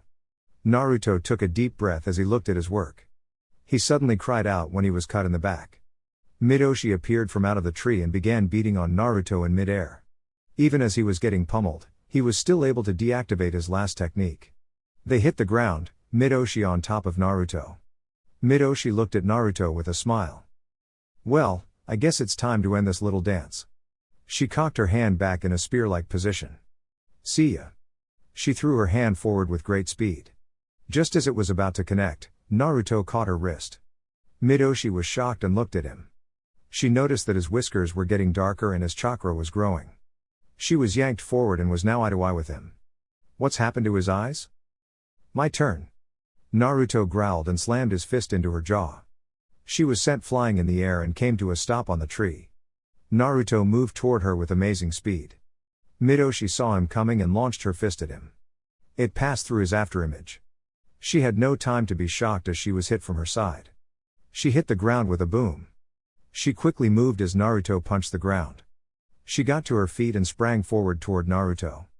Naruto easily dodged her attack and countered. She managed to dodge his counter and got some distance. She landed and did some seals. Doten, Doryu Taiga. Earth release, Earth flow river, Midoshi called out. Futon, Daitapa. Wind release, great breakthrough, Naruto shouted. With the chakra of the Kyuubi, the river of earth was stopped in its place. The two stopped their jutsu and glared at one another. They were both breathing hard and bruised. You've annoyed me for the last time, Kushios no Jutsu. Summoning technique, Midoshi exclaimed. A huge boa stood in front of Naruto. It looked like the scales of the beast was made of iron. Naruto wasn't about to let her attack. Kushios no Jutsu. Naruto called out. What appeared was a toad, the same height and size of Midoshi's boa. The toad had battle armor and was wielding a sickle. Midoshi was shocked to say the least. This boy had an answer for everything she did. It brought a grin to her face. Now, we're talking. Let's go, she exclaimed. Bring it, he exclaimed back. As the summons were about to charge, Midoshi's partner appeared next to her. He placed his hand on her shoulder. That's enough, Midoshi, we have to go. The male voice said. Get away from me. This just got interesting, Midoshi yelled. No, we got what we came for. There is no time for this. The Hokage is on his way here. He stressed to her. Midoshi growled at him. She turned to face Naruto. This isn't a forfeit. We will finish this battle another day. Count on it, she said. She did a few seals and she was gone, as was the snake and her partner. Naruto kept up his guard until he was sure that they were gone. Once he was sure, he sent the toad back home and cut off his connection with the Kyuubi. As he observed the area, the Hokage, with his guards and his team, appeared. Naruto gave them a grin. Hey guys, what took you so long? Naruto said before succumbing to his injuries. 2 days later, Hiruzen sat with his advisors and ninja commanders. He looked in front of him and stared at the man who stood in the middle. You may begin your report, Ibiki, Hiruzen said. Thank you, Lord Hokage. I have talked with Uzumaki Naruto about the events 2 days ago. He was about to go to sleep when he noticed a shadow moving away from the camp. He investigated and came across one of our men with 2 figures in cloaks. He believed that he would have been seen if he attempted to get closer and left to inform his sensei. On the way, he was stopped by Midoshi and had to engage her. He informed us that she was interested in the abilities of Anko's other student, Yakumo. Ibiki reported. Who is this Midoshi? Asked Shikaku. Midoshi is a child the same age as Naruto. Despite her age, she is very skilled in the shinobi arts. She made sport of Anko on her team's first C-rank mission. All that is known is that she holds power over those who have signed the snake contract. Hiruzen explained. I thought that Orochimaru was the holder? Homura asked. It seems that is not the case. He replied. Is Anko still able to summon? Asked the Anbu commander. Yes, but the reason behind it is still unknown. When there were no more questions, Hiruzen motioned Ibiki to continue. As the Hokage said, Midoshi is very skilled in the shinobi arts. Naruto explained that he had to resort to using the Kyuubi's chakra in order to fight her. They both used the Kushios no Jutsu and were about to attack when her partner arrived. She warned him that their battle was not over before she left, Ibiki said. Perhaps we should limit missions given to Team Anko that would take them outside of the village. Koharu spoke. That would not be wise, elder. Anko can be troublesome as she is cooped up in the village. Ibiki informed her. Some of the Jonin commanders nodded and sighed as they had to deal with a restless Anko. Still, this Midoshi is interested with the Kurama heir. It would not be wise to put her out in the field where she may get captured, Homura said. I understand your concerns and have expressed them to Team Anko. They are in great disagreement for being held back, as are the members of the Kurama clan. They advise me that they trust Anko and her teammates to keep her safe. I also believe that it would be a mistake to hold back one of our best Junon teams. Besides, we have more pressing matters, Hiruzen said. He turned his attention back to Ibiki. Have you found out who that man was? We have. His name is Ishikawa and is of Chunin rank. He wasn't a well-known Chunin and his service record wasn't impressive. We were able to identify him by his dental records. We have begun our investigation and are checking our records. We are checking to see if anyone has ever met or dealt with Orochimaru in the past, he said. Don't only go by that. Orochimaru would not be so careless, Hiruzen said. Ibiki nodded and Hiruzen ended the meeting. Midoshi lay in her personal hot spring and home of the serpents. She was annoyed by the fact that she had to spend 3 days home to recuperate. Even the healing properties of the spring didn't speed up her recovery. She sighed and looked up to the skies. She replayed that fight over and over again. That boy was good, but she should have been able to finish him. She knew that the Kushios no Jutsu was a high skill to have. She knew that the toads, who were the enemy of the snakes, had only one summoner named Jiraiya. Did that mean that he was his student? Then there was that chakra. No way was that natural. It felt animalistic and feral. That lust of blood and that strength, it was scary and oddly alluring. She was curious about it and wanted to know what it was. That was kind of her thing when something that was interested her. That blonde was certainly interesting, him and his power. It just brought up a lot of questions and so little answers. It frustrated her not knowing. She continued to lie in the water and let her thoughts flow. Well now, you have become very interesting. Your teammate doesn't even compare to you. We are not finished, my little blonde rat. I will get my answers. Naruto groaned as he lay on the ground of his apartment. His legs gave out on him since he was dead tired from his team's training session. Anko was driven to make her team ready in case they ran across Midoshi again. He could tell that she was not happy about the fact that she was interested in her team. She told them straight off the bat that they would be going through intense training for a while. Luckily, they did missions in the morning so that they would not be strapped for cash. Still, Anko was relentless in her training methods. Yet, he did not complain as he did not wish to rely on the chakra of the Kyuubi every time he fought strong opponents. He managed to turn over to his back and stared at his ceiling. He tried to move but his body refused to listen to him. He cursed and struggled to move. That's when a familiar face looked down on him. It was Kakashi. You look comfortable, he joked. I would flip you off if my body would allow me. Naruto grumbled. Anko's pushing you and your teammates hard, huh? Kakashi asked. He picked Naruto up and dropped him on the couch. Naruto groaned and glared at the masked Jonin. He then sighed. I don't mind it. I think that she's just worried about Midoshi interest in us. Besides, I don't want to be dependent on the fox's chakra. Next time we meet, I'm going to fight her with my own strength. Naruto proclaimed. That's very good to hear, Kakashi said, and he placed a scroll down on his coffee table. Naruto was curious about it. What's that? It's something that will help you in your quest, Kakashi said and disappeared. Annoyed by his friend's attitude, Naruto forced himself in a sitting position. He grabbed the scroll and read the title. Fuinjutsu, Seal Technique, for the Simple-Minded, Naruto read. He stared at it in silence for a while before talking again. Alright Kakashi, you've just made my list. It would be 3 weeks of hard training before Anko eased up and allowed her team another C-rank mission. They stood in front of the Hokage. There was a woman standing in the room. She was wearing a high-priced kimono and looked very beautiful. She gave the team a once-over. Her attention lingered a little on Jacken. That was something that Anko did not miss. The team stood at attention and awaited their orders. This is Tanaka Aiko. The daimyo of Inokuni, land of Bean Jam, is requesting a team to guard her as she makes her way to him. Hiruzen began. Is there someone after you, Aiko-san? Asked Yakumo. You can say that. Actually, it is my profession which brings me unwanted attention, Aiko said. What profession is that? Asked Anko. I deal in the service of pleasure. I am actually a present for the daimyo's son. He is becoming a man in a week, Aiko said with a smile. Jacken seemed to frown at that and tuned out the rest of conversation. Aiko noticed this but gave no reaction to it. So when can we leave? Aiko asked. Okay guys, pack for at least 2 days. We'll meet at the gates within the hour. Anko ordered. Yes ma'am. Chapter 21, Getting to Know You. Team Anko walked along the route that would lead them toward Inokuni, land of Bean Jam. At the pace they were setting, they would arrive at the city in 2 days. Aiko stood in the middle of Anko's diamond formation. Anko was in the back, Naruto was on her left, Yakumo to her right and Jacken was in front. So far, it was smooth walking and not one attacked them. Aiko looked at them and decided to start a conversation. So, what made you guys want to be ninja? It sounds like a dangerous lifestyle, Aiko said. Yeah, it's dangerous but it's a cool lifestyle. We stand for good and everything right in the world, Naruto said.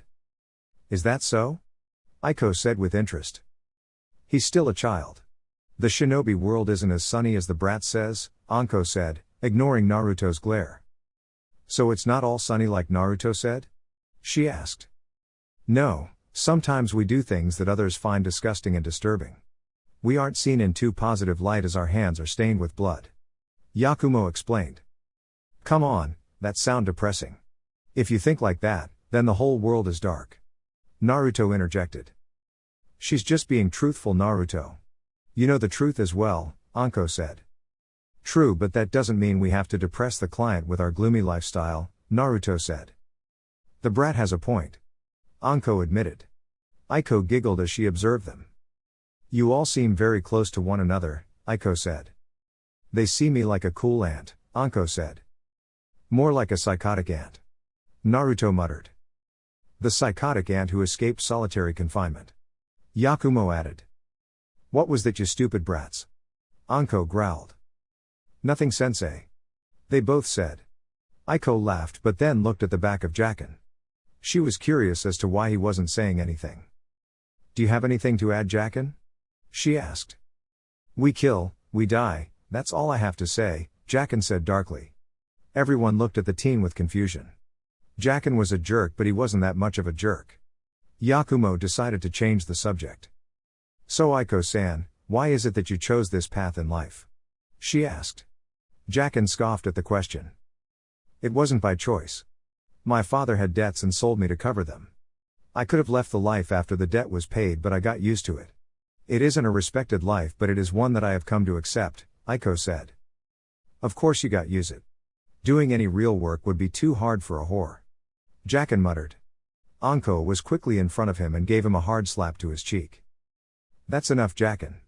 If you have nothing good to say, then shut your mouth, Anko said with authority. Jacken rubbed his cheek and looked at Anko. She saw that he did not look sorry for anything that he said. Anko sighed and gave him a hard look. Why don't you make yourself useful and scout ahead? Yes ma'am, Jacken said and he was gone. She turned back to Aiko and her team. I'm sorry about him. He's never so rude toward clients, Anko said. No, it's all right. What he said isn't as bad as what most say, Aiko said with a smile. Naruto and Yakumo looked at each other and decided to get to the bottom of Jacken's behavior. A few more hours later, Team Anko was beginning to set camp. Their tents were already up and Naruto had sent some clones to get some firewood. Aiko was setting up her spot with Yakumo helping her. She gave a look to Anko, who then in turn gave a look to Naruto. Nodding, Naruto walked up to Jacken. "Yo Jacken, come and spar with me and bring you Kusarigama with you," Naruto said. "I ain't in the mood pipsqueak," Jacken said. "Oh come on, all of a sudden you're scary of the mighty Naruto?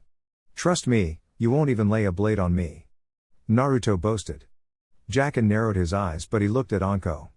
She waved them off as an okay. "Okay then, just don't bitch when I take your arm off," Jacken said. The two walked away to find a place to train. They found a clearing and began to spar.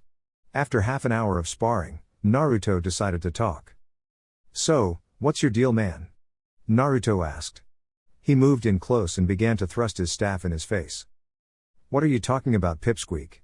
Jacken said as he dodged his repeated thrusts. He wrapped his chain around the end and pulled it down. Naruto brought the other end down on his head, but Jacken blocked it with the sickle. "What's with the attitude toward Aiko-chan?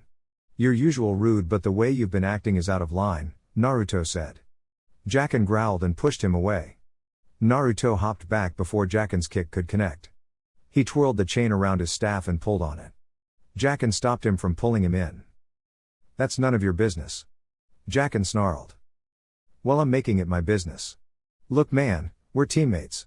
We train together, we escape Anko together, and we've killed together. I would like to think that we've become cool enough to tell each other things when we're bothered with something." Naruto spoke. Jacken's snarl died down to a frown. He sighed and calmed down. Feeling the chain slacken, Naruto relaxed as well. "You know about my father, right?" Jacken began. "The guy who sent you to kill me, what about him?" Naruto asked.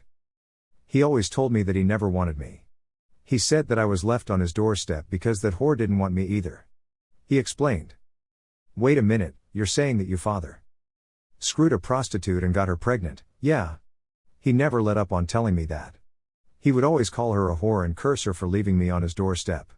I know what it feels like, Naruto, to hear such things over and over again," Jacken told him. Naruto did know what he was talking about. While it had reduced, he would be called a demon from time to time. "I don't hate the woman, but I just have a strong dislike for prostitutes. I don't respect them and I won't talk highly of them." He then sighed and looked at his teammate.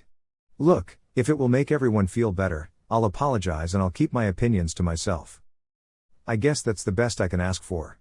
So, Naruto got back into his stance. "Let's finish this spar." Jacken scoffed and readied himself for another go.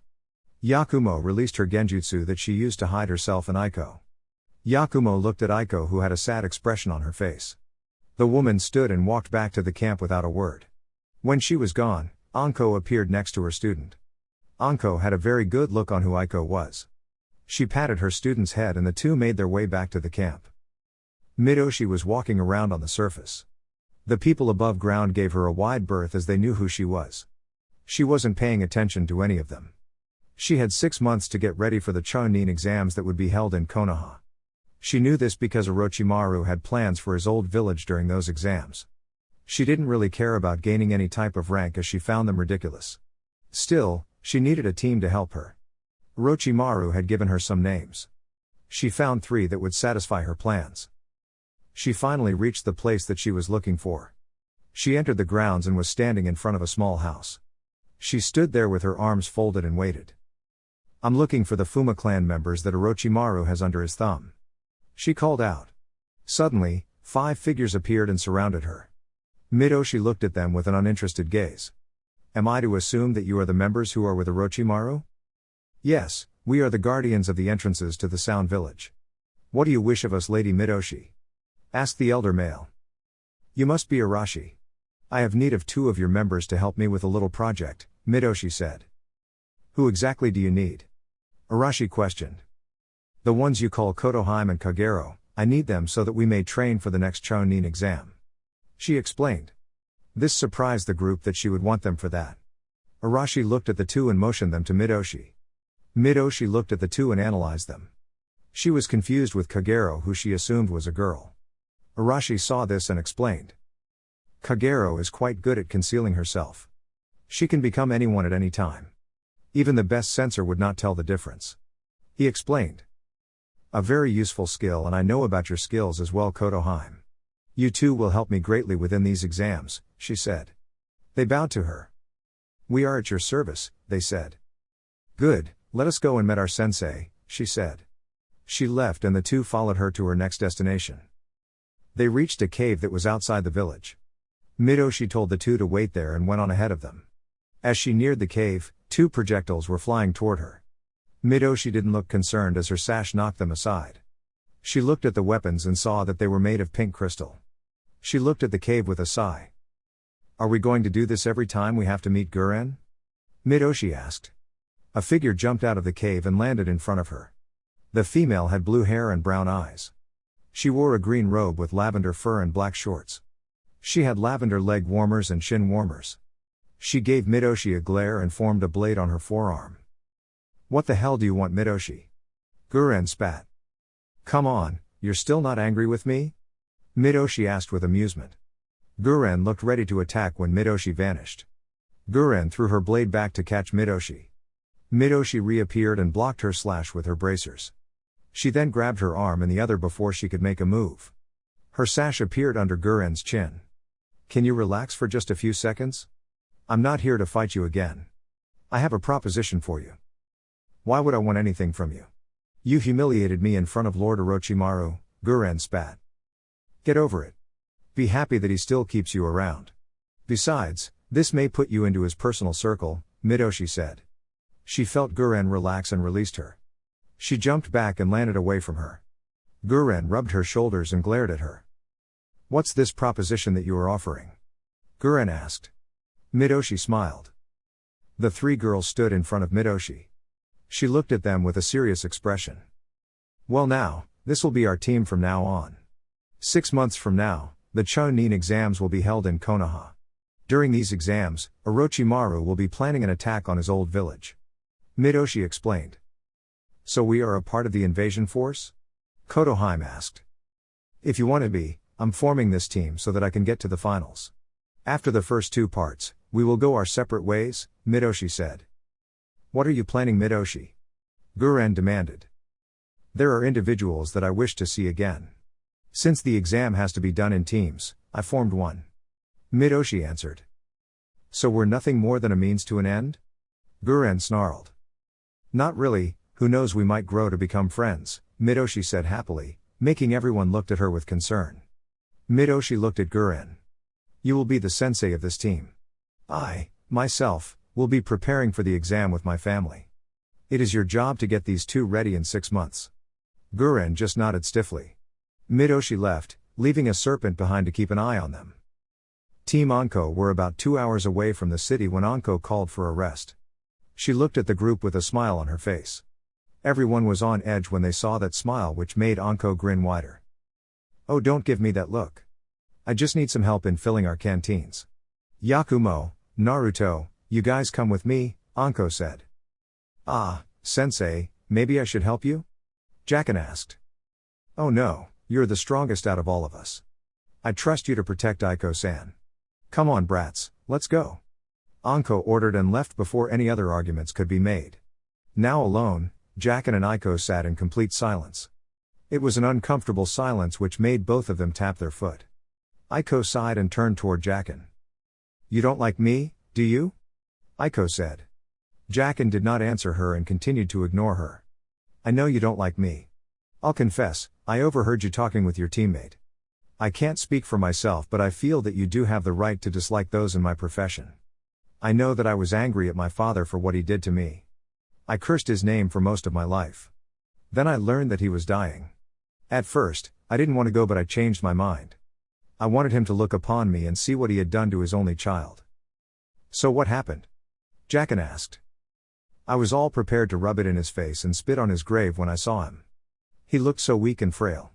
When he saw me, he wouldn't even look at me. At first I thought he was ashamed at me, but that's when I saw him crying.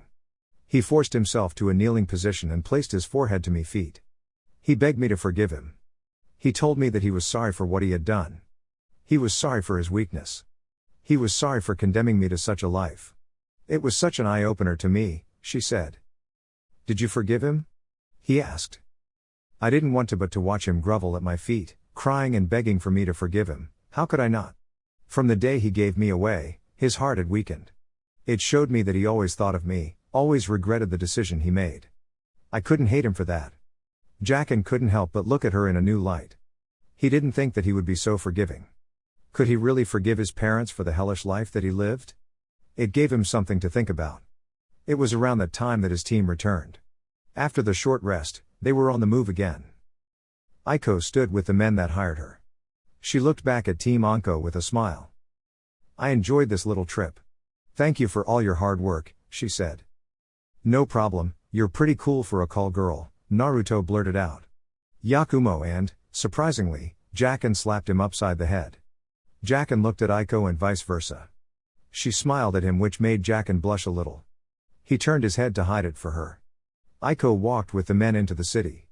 She was a few feet inside when she heard someone call to her. It was Anko. The woman stood in front of her. Yes? Aiko asked. Are you ever going to tell him? Anko asked. Was it that obvious? She asked in humor.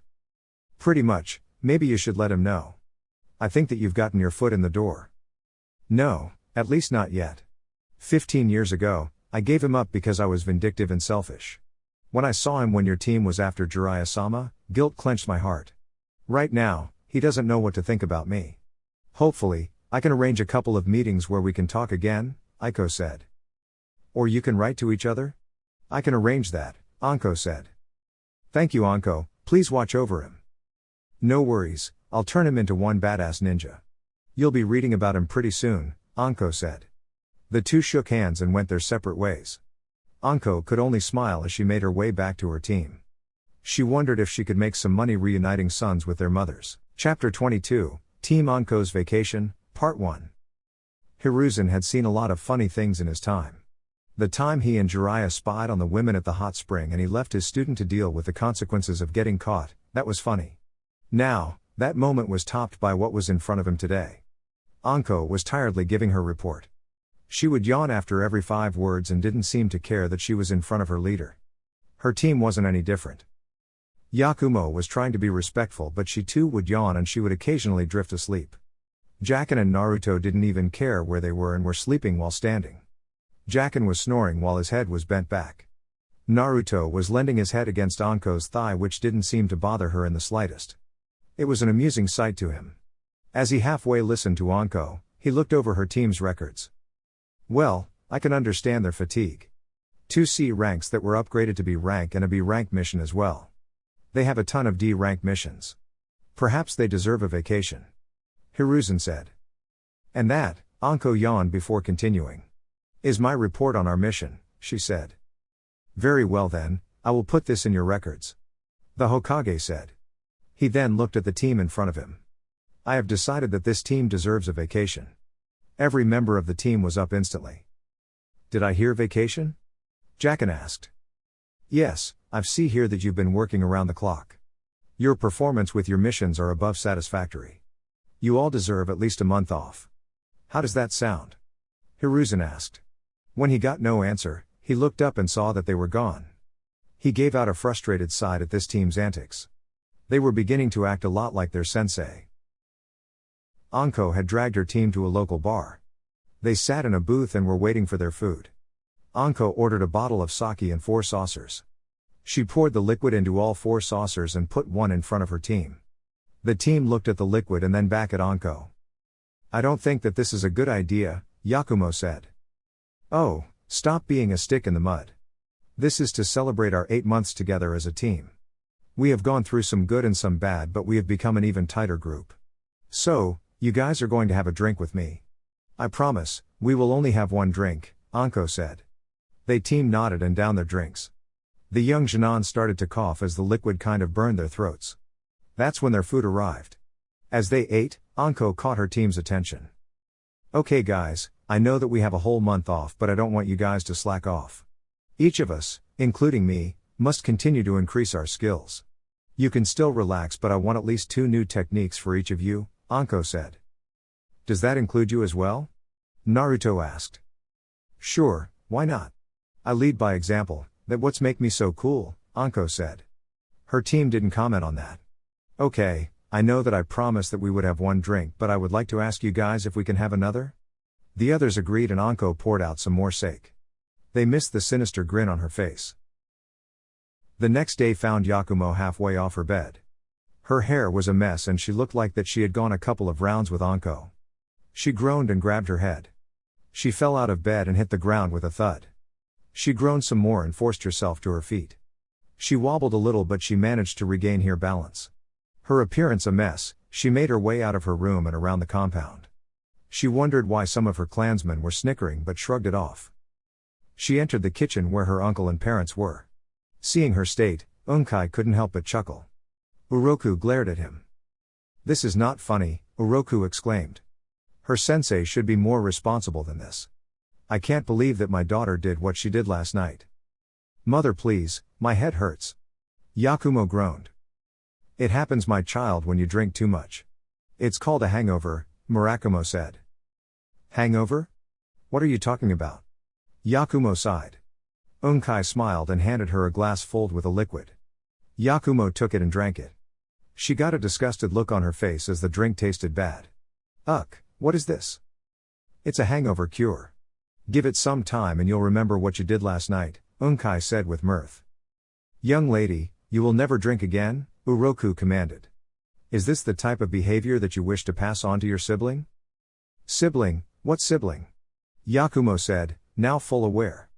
Uroku covered her mouth as Murakumo and Unkai just chuckled. Murakumo walked up to his daughter. "How would you feel about being elder sister?" he asked. Yakumo suddenly got a huge smile and hugged her father. Despite the memory lost of last night, Yakumo couldn't help but be happy. Naruto took a sip of the coffee that Hiruzen gave him. Asuma and Toshiko were in the kitchen along with the two. Hiruzen just shook his head with a smile, as did Asuma and Toshiko. "Now, I thought that you were intelligent to know not to trust Anko?" Toshiko asked. I know, I screwed up. I should have been more cautious after that third cup of sake," Naruto admitted. "Still, it was a funny night. I don't think I've seen Kakashi so pissed." "How did you get his mask?" Asuma asked. "I can't really remember, but I'm glad that I did. I did put him on the list." "Ow, my head." Naruto groaned. "I hope that you learned something from this, Naruto-kun. The devil's drink is no fun," Toshiko said. "True, but the events are pretty funny. You think the Anbu will forgive us for that joke we pulled?" Naruto asked. "I'm sure that they will forgive you eventually," Hiruzen said. He then got serious. "So, you wish to get better control of the Kyuubi's chakra. I must ask you this, Naruto, but are you sure? I know that your battle with Midoshi has made you train harder, but do you believe that this is the right course?"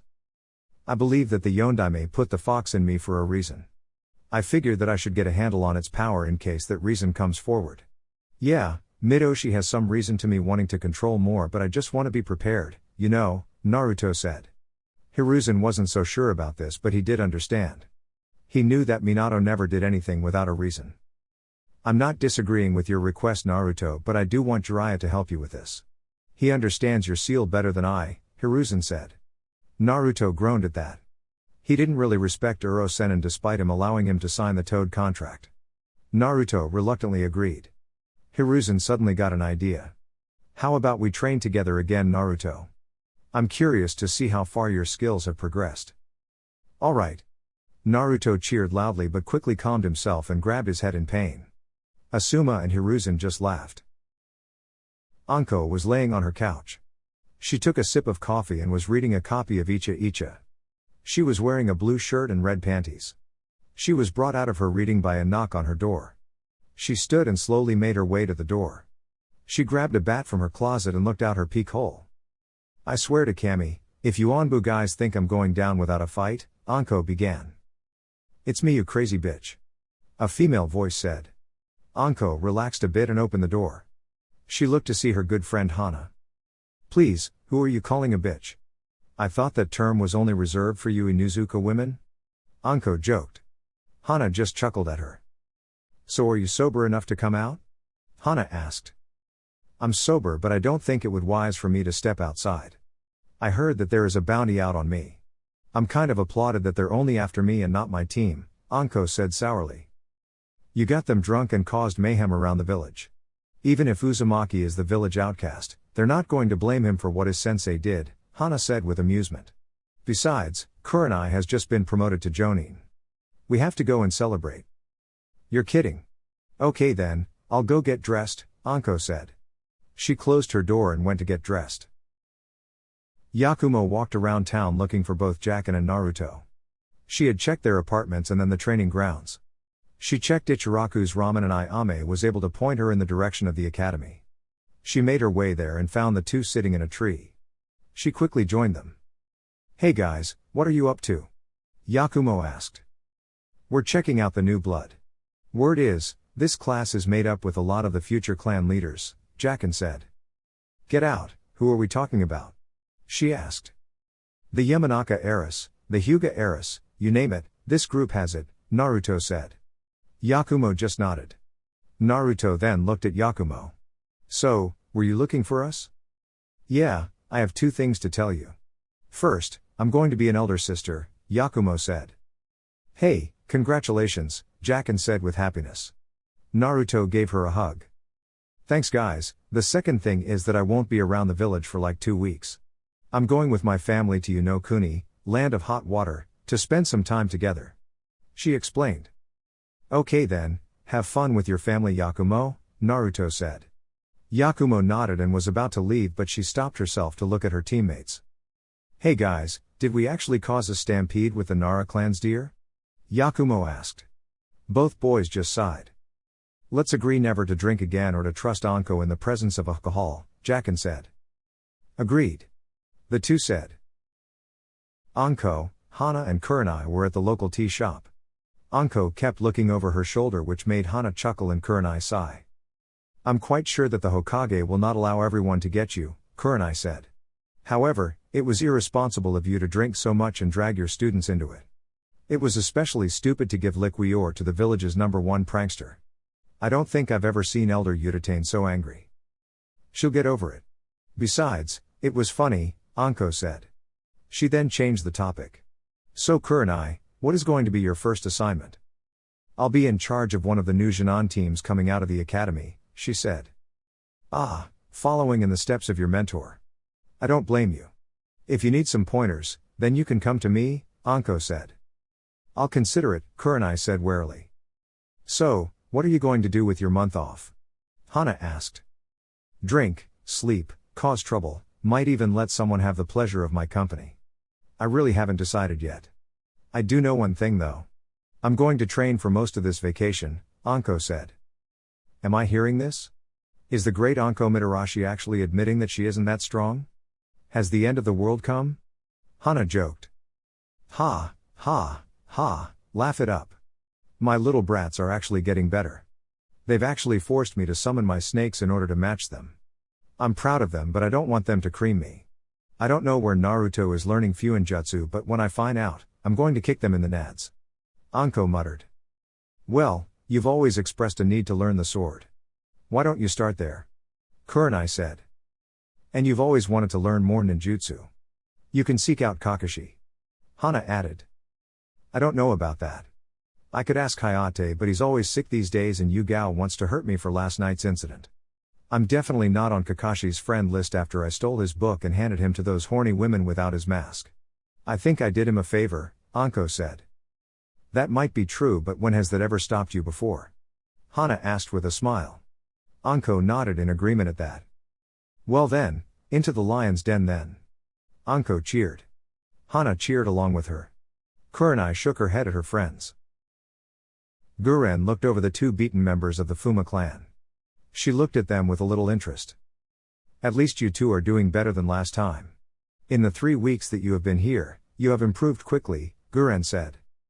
Thank you Guren-sensei. Kagero said. You could ease up a little you know. Kotoheim growled. Quit your complaining, I'm only training you two for Midoshi and her plans. I can't believe that I'm helping that witch. Guren complained. I'm more concerned about these individuals that she wants to reunite with. I've heard stories about things that gain her interest, Kotoheim said. Whatever, I don't really care too much. I'm just here to make sure that you don't get killed. Now come on, it's time to get back to training. I've got a week and 5 months left to torture you two, Guren said. Midoshi sat calmly on top of Manda's head. The Snake Lord did nothing to her, but Midoshi felt his unrest and annoyance. You are very tense, Manda Shishi, father.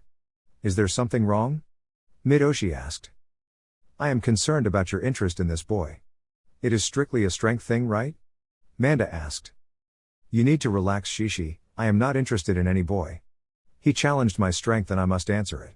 Besides, he summons those dreadful toads. I would never like a boy like that, she said. Good, I won't have to eat him. He commented, making her laugh. In Konoha, Naruto looked scared for some reason. Manda then turned his attention back to Midoshi. So how is the Hebi Genzu, snake development? It is quite a jutsu. My team is training again. I picked the right people for my plans. She cut off the technique when she sensed another serpent coming. She smiled when she saw her. Ah, Mistress Kasumi, have you gotten my weapon? Yes, and I must say that it is my best work, Kasumi said. From out of her mouth, a sword appeared. It was a beautiful sword that looked like a Chinese Jane. Midoshi admired her blade and was very pleased. It is a beautiful sword and I know that it's strong, she said. Yes, it will take you a while to master. I have a scroll here for you with the properties of your blade. It was a pleasure to craft this, Kasumi said. Thank you, Mistress Kasumi, Midoshi said. Kasumi slithered off and Midoshi opened the scroll. She couldn't wait to get training. The next 5 months were going to be fun. Chapter 23, Team Anko's Nighttime Mayhem Side Stories, Team Anko's Nighttime Mayhem. The owner of the restaurant couldn't believe how stupid his waiter was. How the hell could he have not seen the situation that was in front of him? All over the table, there were 10 large bottles of sake. The women and 3 teenagers were clearly under the influence of the drink as they kept giggling at nothing. He sighed and knew that he had to get some new help. What he couldn't believe was that the woman allowed these kids to drink so much. A drunken Team Anko was giggling and laughing at jokes that didn't make any sense. Anko was only going to drink as much as she could so that she could watch as her team act like idiots, but the call of the sake was too strong. Now, she was just as wasted as they are. Suddenly, she got an idea in her head. Hey guys, we should do something tonight. We should do something fun tonight, Anko said. That's when Naruto slammed his hand on the table. I know what we can do, he exclaimed. We should prank the village, Naruto said in a way that would be interesting. That is awesome. That is just freaking awesome. Jacken cheered. All right then, let's get going, Anko exclaimed and rallied her troops. They paid for the meal and drink then were out the door. The owner, waiters and customers all looked at the door that the team just left through. Should we alert the Hokage? Asked one of the customers. Are you insane? I'm not leaving this place. Didn't you just hear what they are about to do? Said her companion. I'll keep the place open until it is over. The owner said. He turned to one of his waiters. Lock the doors and pull down the shades. He felt bad for those on the outside, but he wasn't about to get caught in that storm that was about to happen. Kakashi was walking along reading his book, unaware of the evil that was about to be unleashed. He made his way to his apartment, but he suddenly felt something was wrong. He looked up from his book but didn't notice anything out of the ordinary. Hey Kakashi, a sexy voice called out to him. He turned to see Anko, who had returned to wearing her old clothes. He noticed that her trench coat was down to her waist. She had this coy smile on her which put him on edge. What are you doing tonight? Well, I was going to catch up on my reading. What about you? Kakashi asked. I'm bored and drunk and I need some action. What do you say? I'll even let you keep the mask on, Anko said coyly. Kakashi had to think really hard about this. He knew Anko's reputation and thought that it had changed when she got a team. Still, this was Anko and a drunken Anko to boot. He watched as Anko uncrossed and recrossed her legs, giving him a good view of what she wasn't wearing. That made him his decision all the more clear. He was about to answer her when he suddenly felt sleepy. He was confused as he dropped to a knee. He looked up to see 2 Ankos and her 2 male members before passing out. The Anko in her original clothing disappeared to reveal Yakumo. Anko looked at her female student. Nice going, Yakumo, now let's get that mask off. They did and were surprised in how good he looked. Anko had this wide smile on her face. Well now, I wouldn't mind a little fun with Kakashi, Anko said. Let's take the picture, Jacken said. Naruto did just that and pocketed the camera. Anko saw the book on the ground and picked it up. She knew what Icha Icha was and knew every pervert had one. She was curious as to what was in it. She decided to keep it for a while and see what all the fuss was about. Jacken looked at the downed Kakashi. It seems lame just to keep him like this, Jacken said. Oh, we're now done yet. Get his legs, I have a place to take him, Naruto said. Kakashi groaned and sat up. He wondered what hit him and placed his hand to his forehead. He looked down to see that he was shirtless and was very confused about why that was. He looked forward to see several grinning women and a grinning Team Anko with Naruto holding his mask. That's when he saw the banner, the Hatake Kakashi fan club. Have fun, Kakashi, Anko said and left with her team. Kakashi saw that the women locked the door and windows. He just sighed in annoyance as the women pounced on him. Shikamaru was looking at clouds near his house. He was a bit annoyed at the moment as his mother lectured him about being serious now that he was a Jinan. He just sighed, muttered Mendoku-sei, how troublesome, and left the house. After a while of cloud watching, he decided to go to check on the deer. As he began to stand, he heard the sound of several deer running. He waited and the deer came running out and headed into the village. He noticed that there were 4 people riding the deer. The young Jinan looked at the situation and walked into the house. Minutes later, he and his father were running out of the house. They both ducked a frying pan that was launched at them. The deer caused a lot of trouble as they stampeded through the village. People jumped out of the way, some had their stuff destroyed. Members of the Nara clan and Anbu chased the deer. However, this was just a distraction as the team of pranksters were about to launch their attack against the village's elite. They were about to prank some members of the Insatsu Shinjutsu Tokushu Butai, Special Assassination and Tactical Squad. Anbu Team Falcon was on guard duty for Elder Koharu. They surrounded the elder as they walked the path to the village entrance. They were returning from a neighboring village that the elder was visiting. They arrived to see several members of the Nara clan trying to rein in their deer. They were curious about what was going on. They entered the village only to be doused with an olive-colored liquid. They were confused and worried that they were hit with a poison that soaked into the skin when the leader, a purple-haired woman, smelt something familiar. Where have I smelt this before? She took another sniff and narrowed her eyes. This smells like, oh no. She thought and looked to see her uniform begin to dissolve. The other members of the team and Elder Koharu's clothes also were dissolving. Their clothes fell off and they were suddenly naked. Members of the Anbu and Nara clan were looking at the ground with wide eyes. They attempted to cover themselves as best they could. The woman was red with anger and embarrassment. Anko, she roared. Ibiki entered his office to get something that he had forgotten. As he entered, he heard something fizzing. He looked around for the sound. He found the sound but wished that he hadn't. The fuse was already to the end. He quickly did a substitution as his office was showered with paint. He re-entered his office to see the mess that was made to his office. The paint was all over his papers and documents. He was red with rage until an paint-covered subordinate came to him. Sir, Anko and her brats has set paint bombs all over the building. Our files are in ruins. The woman said. That's when an Anbu member appeared. Their mask and armor was covered in red, yellow and blue paint. Where is she, Ibiki? Your friend's little brat has gone too damn far. 3 of our bases were hit paint bombs. The commander shouted. Ibiki was now white with fury. He went to gather several men for an old-fashioned witch hunt. Team Anko stood on the roof that was 3 roofs away from the Hyuga clan. They had some pink-colored paint with them. This has been the best night of my life. I hope it never ends, Anko said with a drunken slur. Sorry to say, Anko, but it will have to end. A voice said. They team turned to see Hiruzen standing behind them. It's the old man, scatter, Naruto exclaimed. They only got one step before each of them was tackled by several Jonin and Chonin. Hiruzen couldn't wait to hear this. Hiruzen listened as Koharu ranted loudly against the actions of Team Anko. She was full-dressed again and irate. He spared glances at Team Anko who were giggling and snorting at the enraged woman. She wasn't the only one. 3 Anbu commanders and Ibiki were angry and Team Falcon had to be restrained from killing Anko. He could tell that they were drunk but he had to confirm how drunk they were and why Naruto, Yakumo and Jacken were drunk. There was a knock on the door. He called out for them to enter and in came Kakashi with a shop owner. Anko saw him and gave him a drunken grin. Hey there stud, still what to have a little fun? She asked. Kakashi glared at her before facing the Hokage.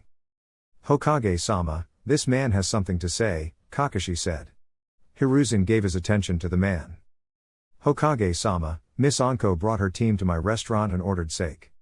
We were not aware she was giving it to her students. By the time we realized it, they had drank 10 bottles worth of sake. The owner said. Hiruzen then looked at Anko. Okay, I was playing a little prank on my students. I just wanted to see their drunk faces. In my defense, it was Naruto's idea to prank the village, Anko said happily. Thanks for selling me out, you bitch. Naruto slurred. Hiruzen just sighed as Koharu went into another rant. This time it was at Anko, who just smiled at her. Hey, I don't feel so good, Yakumo said before she threw up. The rest of the team looked at her with concern. Naruto just had one thing to ask. Did you eat out of my bowl of ramen? Hiruzen pinched the bridge of his nose. He was just too old for this shit. Chapter 23, Team Anko's Vacation, Part 2. Naruto sat across from his sensei in her apartment. His clones gently placed her on the couch. She was against going to the hospital and told him to get her friend Hana. He sat and waited with Anko's other friend, Yugao. He wasn't too sure about her as it was clear that she was still pissed about their pranks 3 days ago. Yugao saw his concern and decided to put his mind at ease. You don't have to worry. I've forgiven you, your comrades and your sensei. Just don't drink any more, she said. You don't have to worry. We've all agreed to never drink again. He told her. Spoil sport, Anko muttered. There was a knock at the door. Yugao answered it and Hana entered the apartment. She looked at her friend and smirked. She then looked at Yugao. Kind of rough, don't you think? Hana asked. It pales in comparison to what she deserves. Yugao said. Man, I can't believe Jacken and Yakumo are out of the village. They would give anything to see her like this, Naruto joked. Laugh it up, but when we meet up after our vacation, you and the other two are mine. Anko threatened. Hana just smirked and began to wrap bandages on Anko's arms. There are not that many bruises this time. You must be getting the hang of the Hayashikyo Odoru, dancing leaf style. Hana commented. I chose a style that would suit her. She'll get the basic, but she's a far cry from being a master. Yugao commented. Hana also noticed that Anko's hair was a little damp. Did you get wet? Hana asked. That bastard Kakashi, I bet he's telling everyone and having a good laugh at my expense. To think, I gave him back his book without finishing it. Anko ranted. Hana looked confused, so Naruto decided to elaborate. Kakashi was teaching her a Suten, water release, jutsu. For some reason, she froze up and Kakashi hit her with this huge wave of rushing water, Naruto said. It sounds just like what he did when he was teaching you the Shinju Zanshu no Jutsu, double suicide decapitation technique. You know, this might be his way of telling you that he's interested in you. Hana commented. You think so? Anko asked with surprise. Come on, Kakashi-senpai isn't a child. Yugao said. Naruto didn't comment as he knew Kakashi. While he was a cool ninja, he was a pervert and a very open one. He probably was attracted to Anko, for whatever reason. He would never understand how adults thought. Yakumo made her way to the location where one of her clansmen told her to go. Her uncle, Unkai, wished to speak to her. She was a bit worried as her uncle was always concerned of the Ito locked away in her. Even when they were training, he always took extra precautions. She was curious as to what he wanted. It must be important to do this while they were on vacation. She found him meditating near a creek. She approached and sat next to him. You wish to see me, uncle? Yakumo asked. Yes, Unkai said and turned to face her. Let me say this first, I apologize for my behavior. I know that I have made you uncomfortable with my training. It is all right, uncle. I know that you are worried about the Ito as it nearly killed mother and father. You care for the clan's well-being. Yakumo replied. I am glad to hear that. Now for the reason I ask for you to meet with me. I want to tell you that your training will take a more intense turn when we return to Konoha. He said. May I ask why? She asked. You are 16 now. It is time for you to learn the ways of the clans. You must improve mentally, physically and politically for when you take over the clan. It is your duty as the heiress. Unkai explained.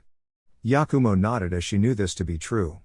Her father, who was the current head of the clan, was not going to be so for long. He was not a shinobi and he was just holding the position of head until she was ready.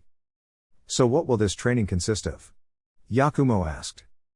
Your father will show you the inner workings of the clan. Together, you and I will further your mental abilities and gain more control over the Ito, he said. What about my place on Team Anko? She asked with concern. We have already spoken to Anko. She is okay with allowing you to learn these things. You will still be with them as she will help you physically. She actually welcomed my help with your mental training so that you can further your skills in Genjutsu. She seemed quite adamant about that, Onkai said with a knowing smile. She told you about that? Yakumo exclaimed. I don't care what she wants, but that was the only time I'm doing that, Yakumo exclaimed. Onkai laughed as his niece pouted. The wild boar kept its nose to the ground, sniffing around for food.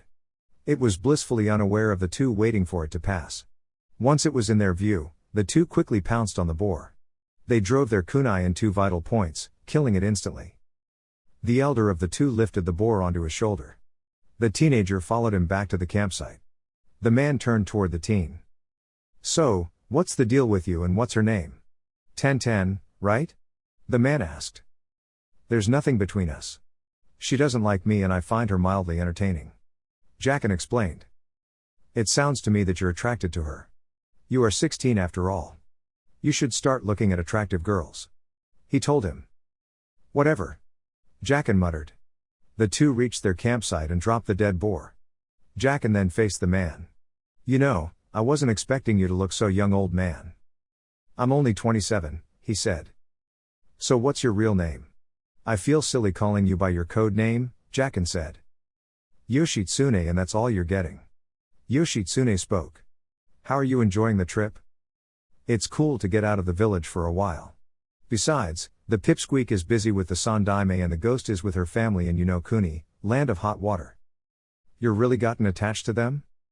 Well, they aren't as bad as I thought. We've been through a lot together and we also know each other's secrets. Jacken explained. So you know about Naruto's burden? Yoshitsune asked. He told us when he turned 13. I find it kind of retarded that he was treated like that. True, I did try to kill him but I never knew why. He's keeping the Kyuubi at bay. We should be kissing his ass. People fear what they don't understand, Jacken. Not everyone thinks the way you do. It's a good thing that you don't see things like them. Yoshitsune ruffled his hair, which annoyed him. Alright, if we want to eat some meat, you need to get skinning, Jacken mumbled something before pulling out a kunai and walking toward the boar. Naruto made his way to where he knew Jiraiya would be. He enjoyed his time with his former sensei. He learned a great deal of things from Sarutobi sensei. He mostly showed him how to combine jutsus with the Kage Bunshin, Shadow Clone. He also learned a new staff kata. It was a good week. Now, he was searching for his other sensei. The old man told him that he was back in the village. He made his way to the one place in Konoha that he could be. Like he thought, the pervert was spying on the females again. Naruto couldn't believe that this guy was one of the Densetsu no Sannin, legendary 3 ninja. Deciding that he had enough fun, Naruto made his move. He threw a rock with a note attached to it over the fence of the ladies' side of the baths. Minutes later, Jiraiya cried out and furiously rubbed his eye. Naruto smirked and walked up to him. Yo, Uro Sennin, pervy sage, does that soap burn? Naruto asked. Jiraiya glared at the smug blonde. Jiraiya took Naruto to a location where no one would feel him use the Kyuubi's chakra. He looked at Naruto who was waiting for him. Alright, sensei told me about your request. I'm glad that you're thinking about it. The Yondaime didn't do things without a reason. I believe that he wanted you to master its chakra. Jiraiya explained. Okay, so how are we going to do that? Naruto asked. Well, we're going to have you meet with the Kyuubi. I want you to get him to allow you access to more of his chakra. You'll need it if you're going to summon one of the giant toads. Jiraiya explained. So, do you want me to start meditating? Naruto asked with a bored expression. We could, but I have a faster way, Jiraiya said. He touched Naruto's forehead and he was sent flying. His momentum stopped and he was over a large ravine. Naruto began to plummet toward the bottom. Jiraiya looked down into the black abyss. Forgive me, Naruto, Minato. This is the only way. Meanwhile, Naruto was trying to find a way out of this. He tried using his chakra but the sides were too slippery. He kept falling and the feeling of death consumed him. I'm really going to die. He realized. That's when everything got white. Naruto found himself in a sewer. He was wondering if this was the afterlife until he felt a huge chakra. He followed it until he came upon 2 huge gates. They were held closed by a small paper tag. That's when 2 red eyes and fangs appeared. "Welcome, my jailer. We finally meet, face to face," the deep voice said. That voice, "So it was you?" Naruto said. "I'm so glad that you remember. So, you have come before me to gain more access to my chakra. Tell me, boy, why should I? I will gain my freedom once you die," the Kyuubi said. "You and I both know that is false.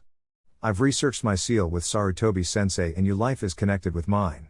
The only way that you will get free is if I release you," Naruto stated. "You have certainly grown since that night. It is good to speak with someone so intelligent." Naruto was instantly on edge. "What are you up to? I know that you do not enjoy being sealed within me. Why are you acting so civil with me?" "My reasons are my own, boy. I do not have to explain them. Consider it a gift that I have not asked you to come closer so that my claws can rip you asunder," the Kyuubi said. That's when the ground beneath Naruto glowed red. It ensnared him and squeezed. Naruto struggled to free himself but he could not. "Do not worry. It is as you said, when you die, I will die. I am not ready yet. This is my gift to you so that you may complete your task. Remember this feeling when you summon it. We will meet again." Naruto's eyes shot open. Feeling the rush of chakra, Naruto quickly did the seals for the Kushios no Jutsu, summoning technique. A huge cloud of smoke appeared and Naruto saw his salvation. Above, Jiraiya saw that Naruto had indeed succeeded in getting more chakra from the Kyuubi. That suddenly changed when he heard a familiar voice. Not wanting to be around for when he jumped out of there, Jiraiya hightailed it out of there. After a minute or two, a huge red toad appeared with Naruto riding its back. The force of the landing shook the area and could be felt all the way to Konoha. The toad lowered its head to allow Naruto to jump off. The two searched the area but they could find no trace of Jiraiya. Uro-sennin must have booked it. Naruto growled. "Agreed, I will punish him later then," the toad said. Naruto faced the large toad. "Thank you for the assistance, Gamabunta-san," he said. "It was not problem, Naruto. My sons and many others have spoken good of you. If you will excuse me, it has been a while since I've been released into the world. I will enjoy it before I return," Gamabunta said and went in a random direction. Naruto wished him well and was about to leave when several Chunin appeared. One of them was Iruka. "Hey Iruka-sensei, it's been a while," Naruto greeted. "That it has. Naruto, was that Gamabunta?" Iruka asked. "Yeah, I just learned how to summon him. The toads are kick-ass," he exclaimed. Iruka could only look at him in shock and in wonder. What had he and his teammates been up to? Jiraiya stood in front of Hiruzen, Homura, and Koharu. They did not look pleased with him. Jiraiya just looked at them without worry. "How could you be so reckless? That had to be the most stupid thing you have done," Koharu snapped. "Did you even think of the consequences of that stunt? You are lucky that the boy managed to summon Gamabunta to save him," Homura added hotly. "You were out of line, Jiraiya, and I am very disappointed with your judgment." Hiruzen finished it off. "Oh come on, I wouldn't have let the kid die. He needs to learn how to use the Kyuubi's chakra sooner or later. I'm just glad that he is taking it seriously enough to try," Jiraiya said. "There had to be a better way, Jiraiya. Throwing him down a ravine was not the right way," Hiruzen shouted. "Now, Naruto will have to be extra cautious when he faces the Kyuubi within his mind.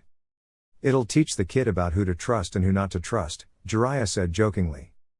"I see that you will not take this seriously," Homura said with a tone.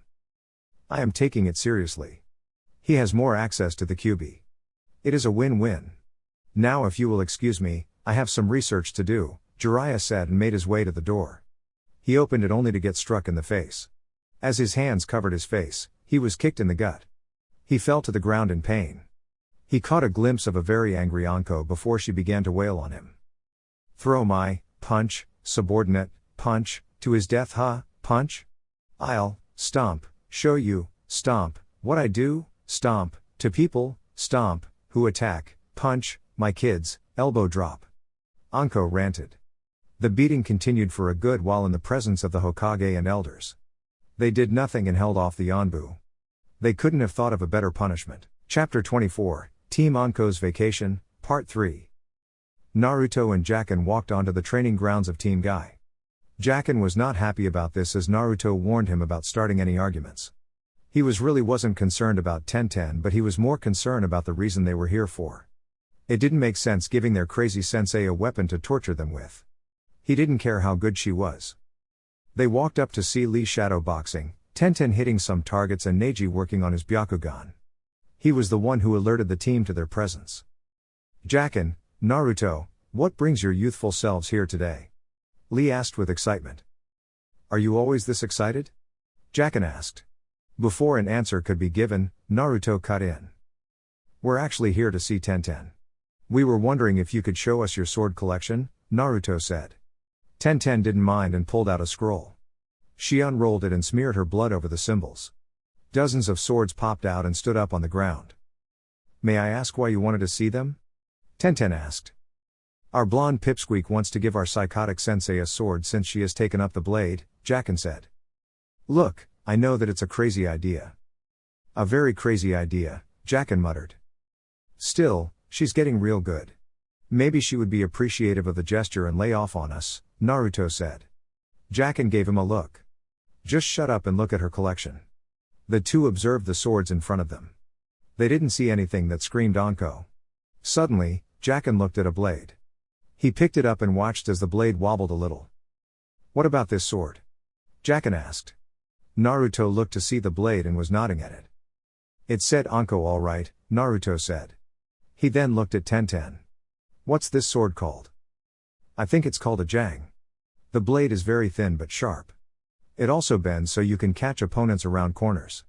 It isn't too big around here. It's made mostly toward the east, somewhere beyond Mizu no Kuni, land of water.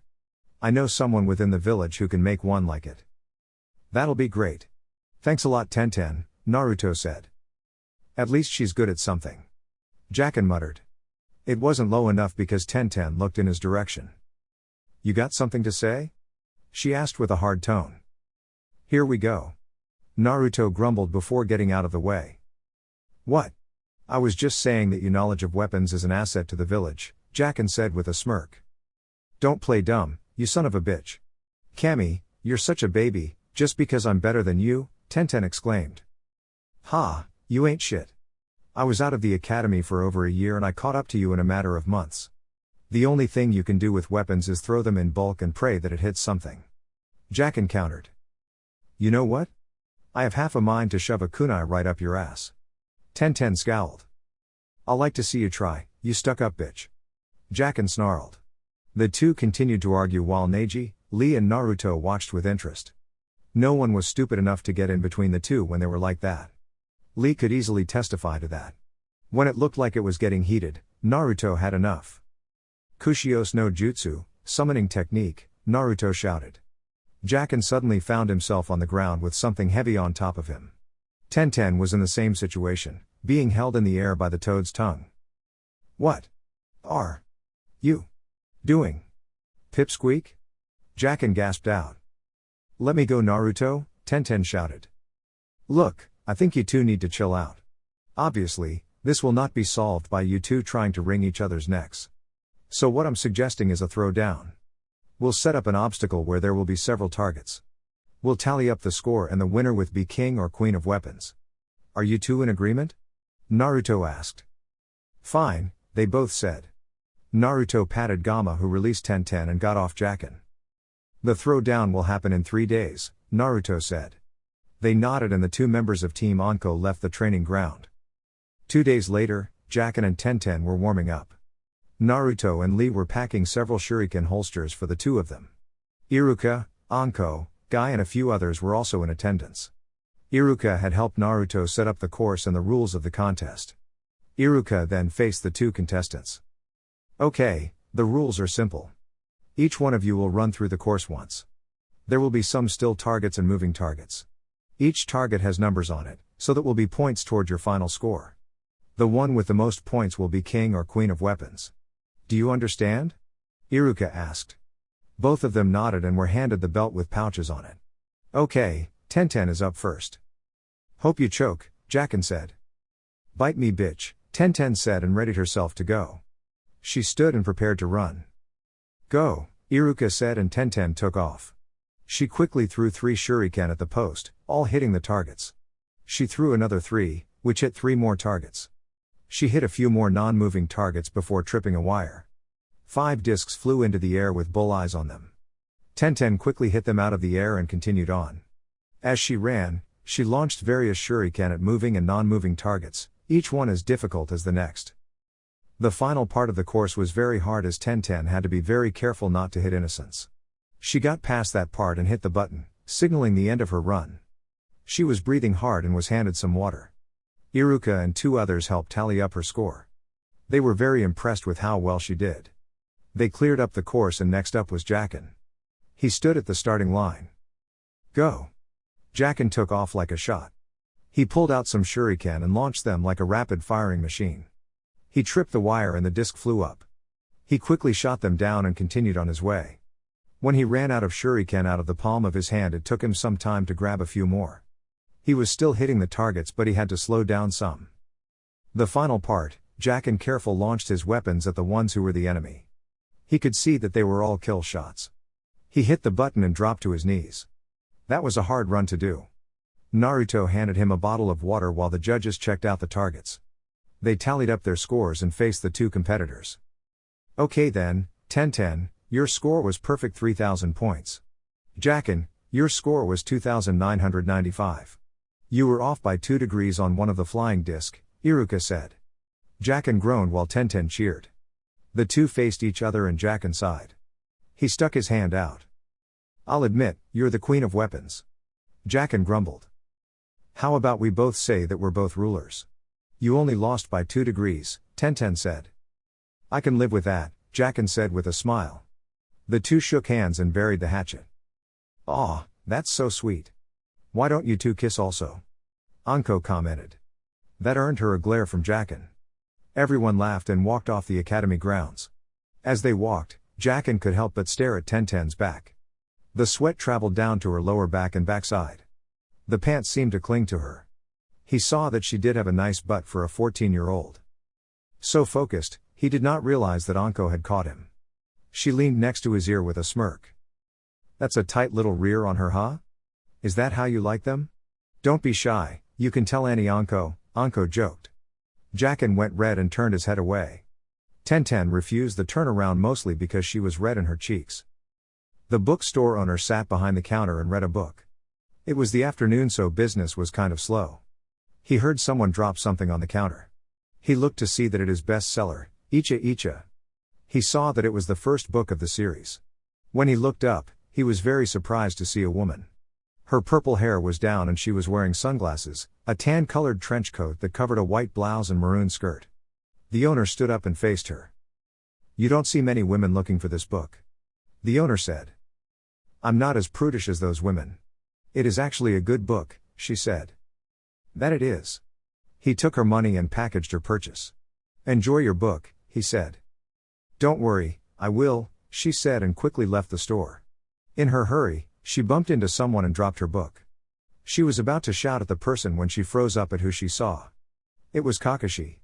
The one-eyed, masked man gave her a surprised look. Is that you, Anko?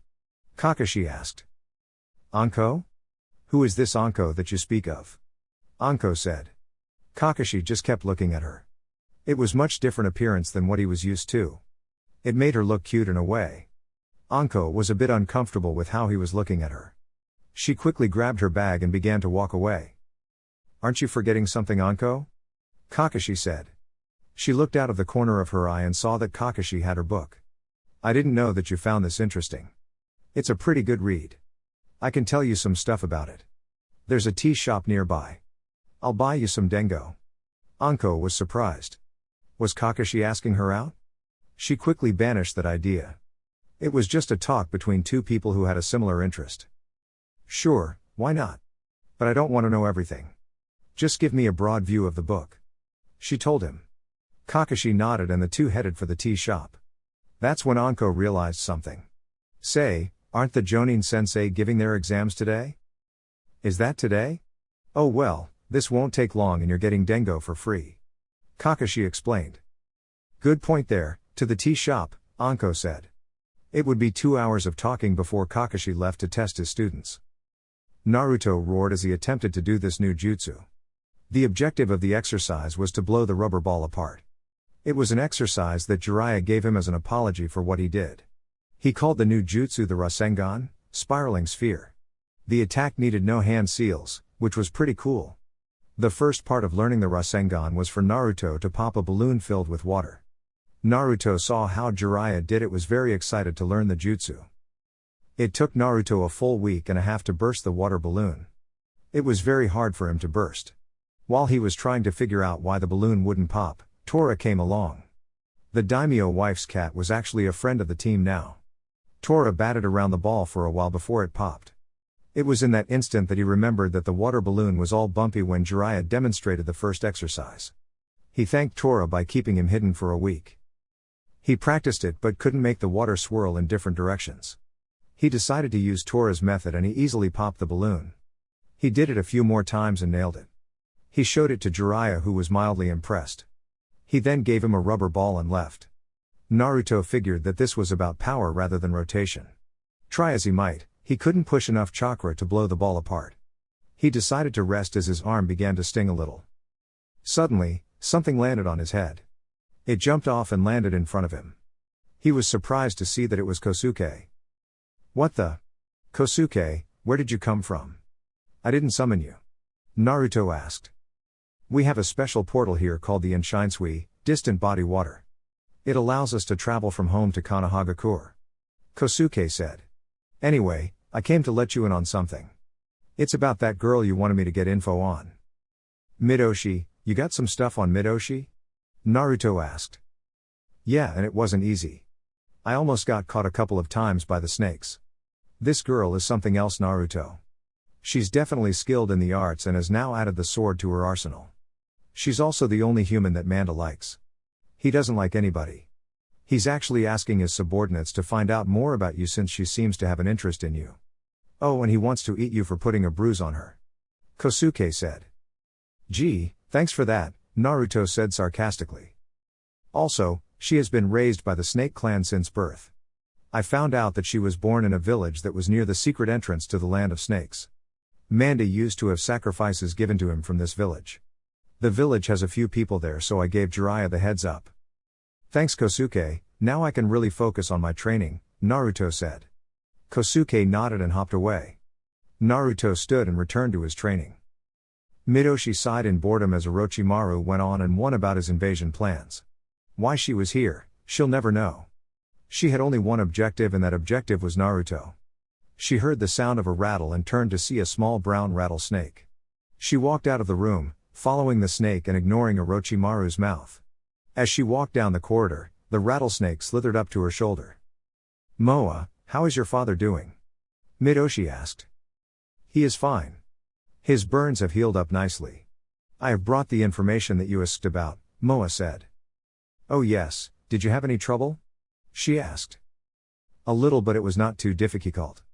The toads hold this Naruto in high regard. Gamabunta speaks highly of him. He is also the student of their current summoner, Jiraiya," he reported. "Is there anything else?" Midoshi asked. "He has an SSSS rank secret surrounding him. It's this secret that made the monkey summoner train him personally.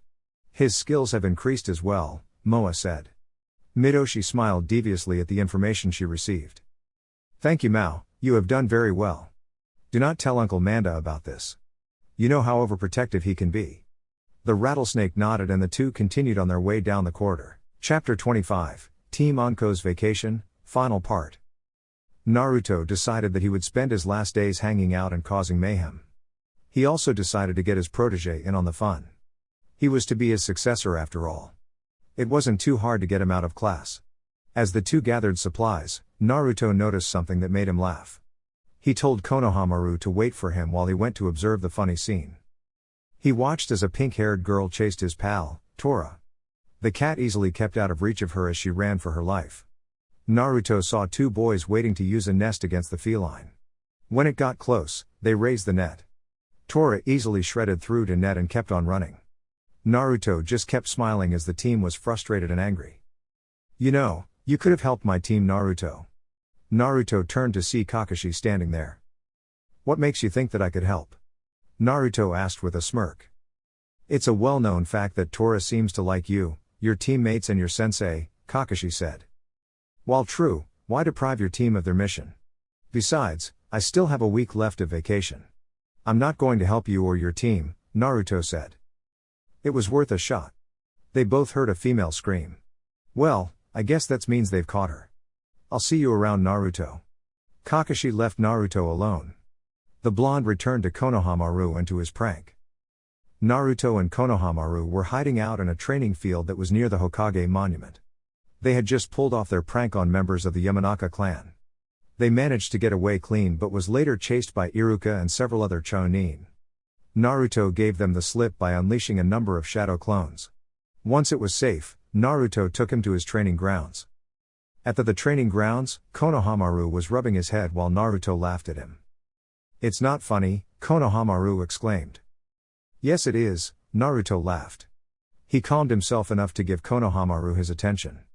Haven't you been practicing like the old man has been telling you? Yeah, Konohamaru said. Naruto didn't look like he was buying it.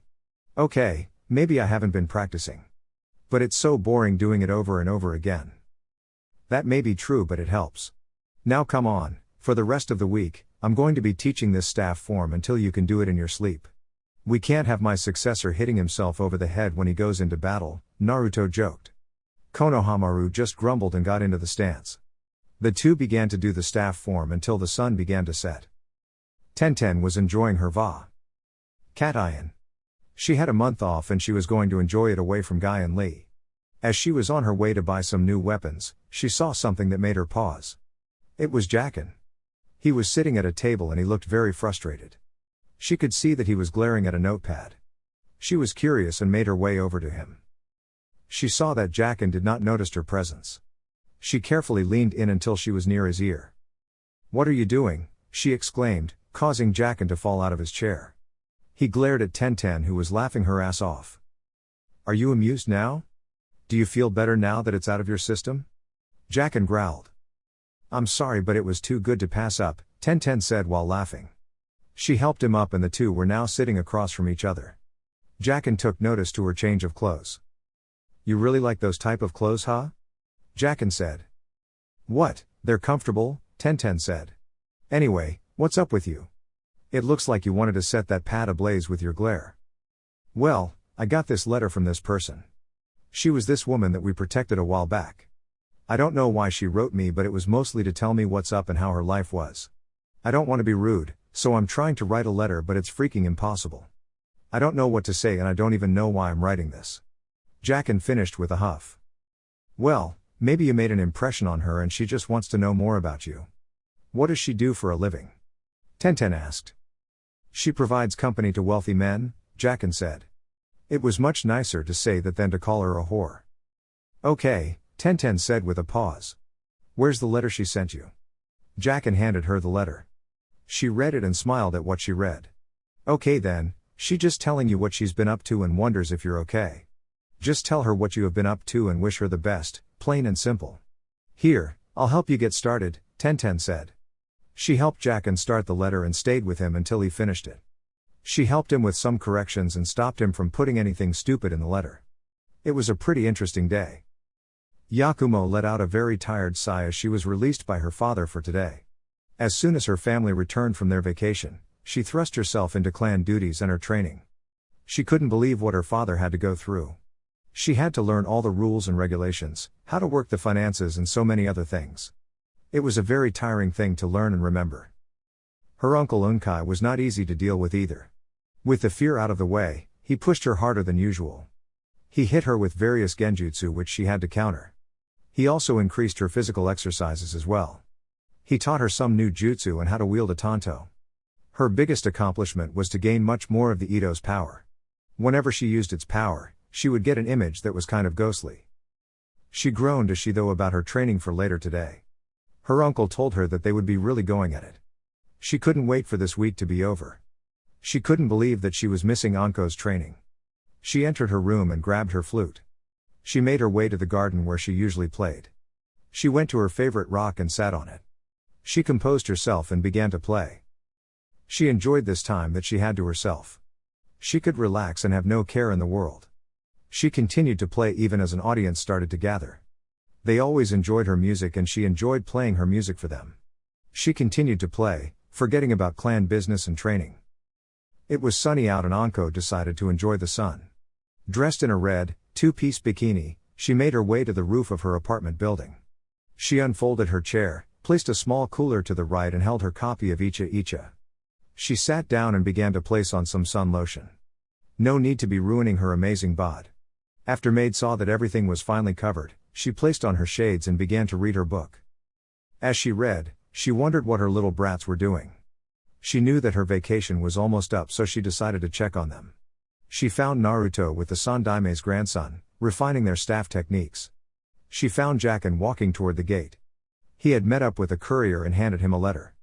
She visited Yakumo at her clan's home where she was in an intense genjutsu spar with her uncle. The flowing hair and glowing aura thing she was doing was so awesome. She was glad that they were increasing their skills and not slacking off.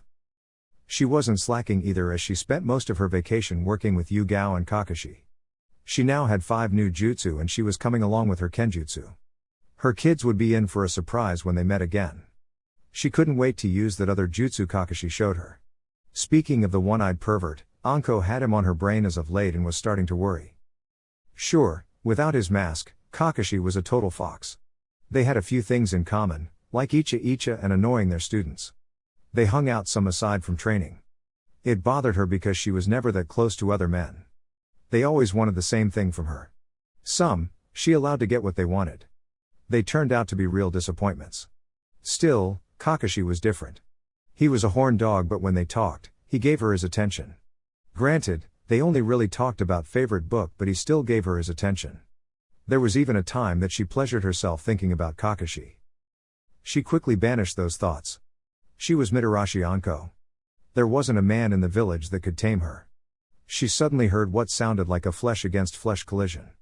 She looked from her book to see 2 men fall to the ground below. She just grinned and went back to her book. The week was over and so was Team Anko's vacation. Each member of the team was waking up and preparing for today's team meeting. They each left their respective homes and made their way to Training Ground 44. They all arrived and stood at attention. Anko faced her group with a smile. "Well, my little brats, I hope that you are well rested. Now that we're back together, the fun can resume," Anko said. "Before we get into that, the pipsqueak has something to give you," Jacken said and pushed Naruto forward. Anko noticed that Yakumo and Jacken looked very uncomfortable. She saw that Naruto had a case with him. "Here, this is a present for us. I'm a bit reluctant to give it to you because of how you are, but I trust you to use this when things get important," Naruto said. Anko raised an eyebrow and took the case. She opened it and was very surprised. It was a beautiful sword in its sheath. She held the sword and did a couple of swings with it. Anko found that the sword was great and how the blade wobbled. It was perfect. She looked at the sword lovingly. "I will call you Doku, Venom," Anko said. She saw that her team was giving her a look. "What? It's a pretty name." Anko placed the blade in its sheath and placed it back in the case. "I cannot thank you guys enough for this. How about you let us do a mission instead of sparing?" Jacken asked. "Be happy I'm not testing my new blade on any of you?" Anko countered. She then gave them a serious look. "Well then, you guys are supposed to be showing me what you have learned during your vacation. So, demonstration time. Each of you are to come at me and show me what you've got. Bangs, you're first." Naruto stepped forward. He faced Anko, who stood waiting. Naruto took off at her. He quickly summoned 2 clones. He pulled out his staff and attacked. Anko dodged his attacks with a difficulty. This was a new staff form that he was using against her. She saw one of his clones come at her from her left. She saw that his hands were in the Mi, snake, seal. "Doten, Doryu Taiga. Earth release, earth flow river," the clone called out. The ground turned into mud and carried Anko away. She quickly regained her balance to hear the next 2 attacks. "Doten, Doryu Dan. Earth release, earth dragon bullet," the first clone called out. "Katen, Karyu Dan. Fire release, fire dragon bullet," the second clone called out. The fire combined with the mud projectile. Anko quickly did some seals and slammed her hands on the ground. Doten, Doryuki. Earth style wall, Anko shouted. The earth rose like pillars and protected Anko from the fire barrage. She pulled out 2 shuriken that were attached to wires. She threw them both at the clones, wrapping both of them. Kaden, Ryuka no Jutsu. Fire release, dragon fire technique. She was surrounded by fire which then shot forward and crashed into the 2 clones. Once the fire died down, Anko was struck twice in the back of her knees. Naruto threw a hard punch into her back. He was surprised that his fist got stuck. He watched as Anko turned into mud. Anko appeared behind him. "You were so close," Anko said with a smile and brought entwined fist down on him. Anko was now the surprised one when Naruto turned into mud. A shadow fell over her. She looked up and cursed. A man-sized blue toad landed on her. Naruto looked below only to find mud. That's when things got weird. "Senin Goroshi. 1,000 years of death," Anko shouted. Naruto was then violated and sent flying back toward his teammates and beyond. Yakumo and Jacken could not believe what their sensei just did. Anko was just laughing her ass off. "Oh my god, that was so funny. Remind me to thank Kakashi for this technique." "That's just wrong, man. I wouldn't wish that on my enemies," Jacken said. "Poor Naruto," Yakumo said. Naruto rubbed his ass and glared bloody murder at his sensei. "I swear to all that is holy, you and Kakashi will pay for this," he growled. "I'm shaking in fear," Anko said with amusement. She then looked at him. "You've did some interesting things there. I was a bit surprised that you knew the Doten Cage Bunshine, Earth Release Shadow Clone, but the toad thing I heard from Iruka. I'm glad that you've improved on your sneakiness as well." "Did you not hear me? My ass will be avenged," Naruto shouted. Yeah, let's continue, shall we? Knuckles, let's see what you've been up to," Anko said. Jacken stepped forward. He pulled out his Kusarigama and readied himself to attack. Chapter 26, Meeting of the Jinchuriki. Anko smiled at Jacken, who looked eager to get started. "Someone's eager, especially with what is about to happen to him when he loses," Anko said evilly. "No chance in hell, you pervert," Jacken said and launched the ball end at Anko. Anko was surprised by the speed and got out of the way. The small metal ball punched through the tree. Jacken charged and brought the blade down on Anko. She pulled out a kunai and parried the attack. The two engaged in a brief blade battle before Jacken whipped the chain around. Anko was on her toes and dodged every whipping strike. She flipped onto the side of the tree and did some hand seals. Kaden, Gokakyu no Jutsu. Fire release, great fireball technique, Anko called out and shot a medium-sized fireball at him. Jacken reared his arm back as he saw the ball of fire coming. Shinkuken. Vacuum sword, he called and swung the sickle part in a quick wide arc. His version of the technique created a thin blade of air that could cut through most things. The blade of wind cut right through the fireball. When the fireball crashed on either side of him, he saw that Anko was gone. Remembering what just happened to his teammate, Jacken jumped into the air. He was lucky as Anko's hands was poking through the ground. He growled and threw an kunai at the hands. Anko quickly pulled her hands back into the ground. Jacken landed and began to whip his chain around. The chain formed into a star and Jacken began to chakra his chakra through the chain. He evened out his breathing and waited. His teammates were worried about him just standing there. Their worry was about to come true when Anko appeared behind Jacken. "Senin." Anko began, but Jacken was smirking.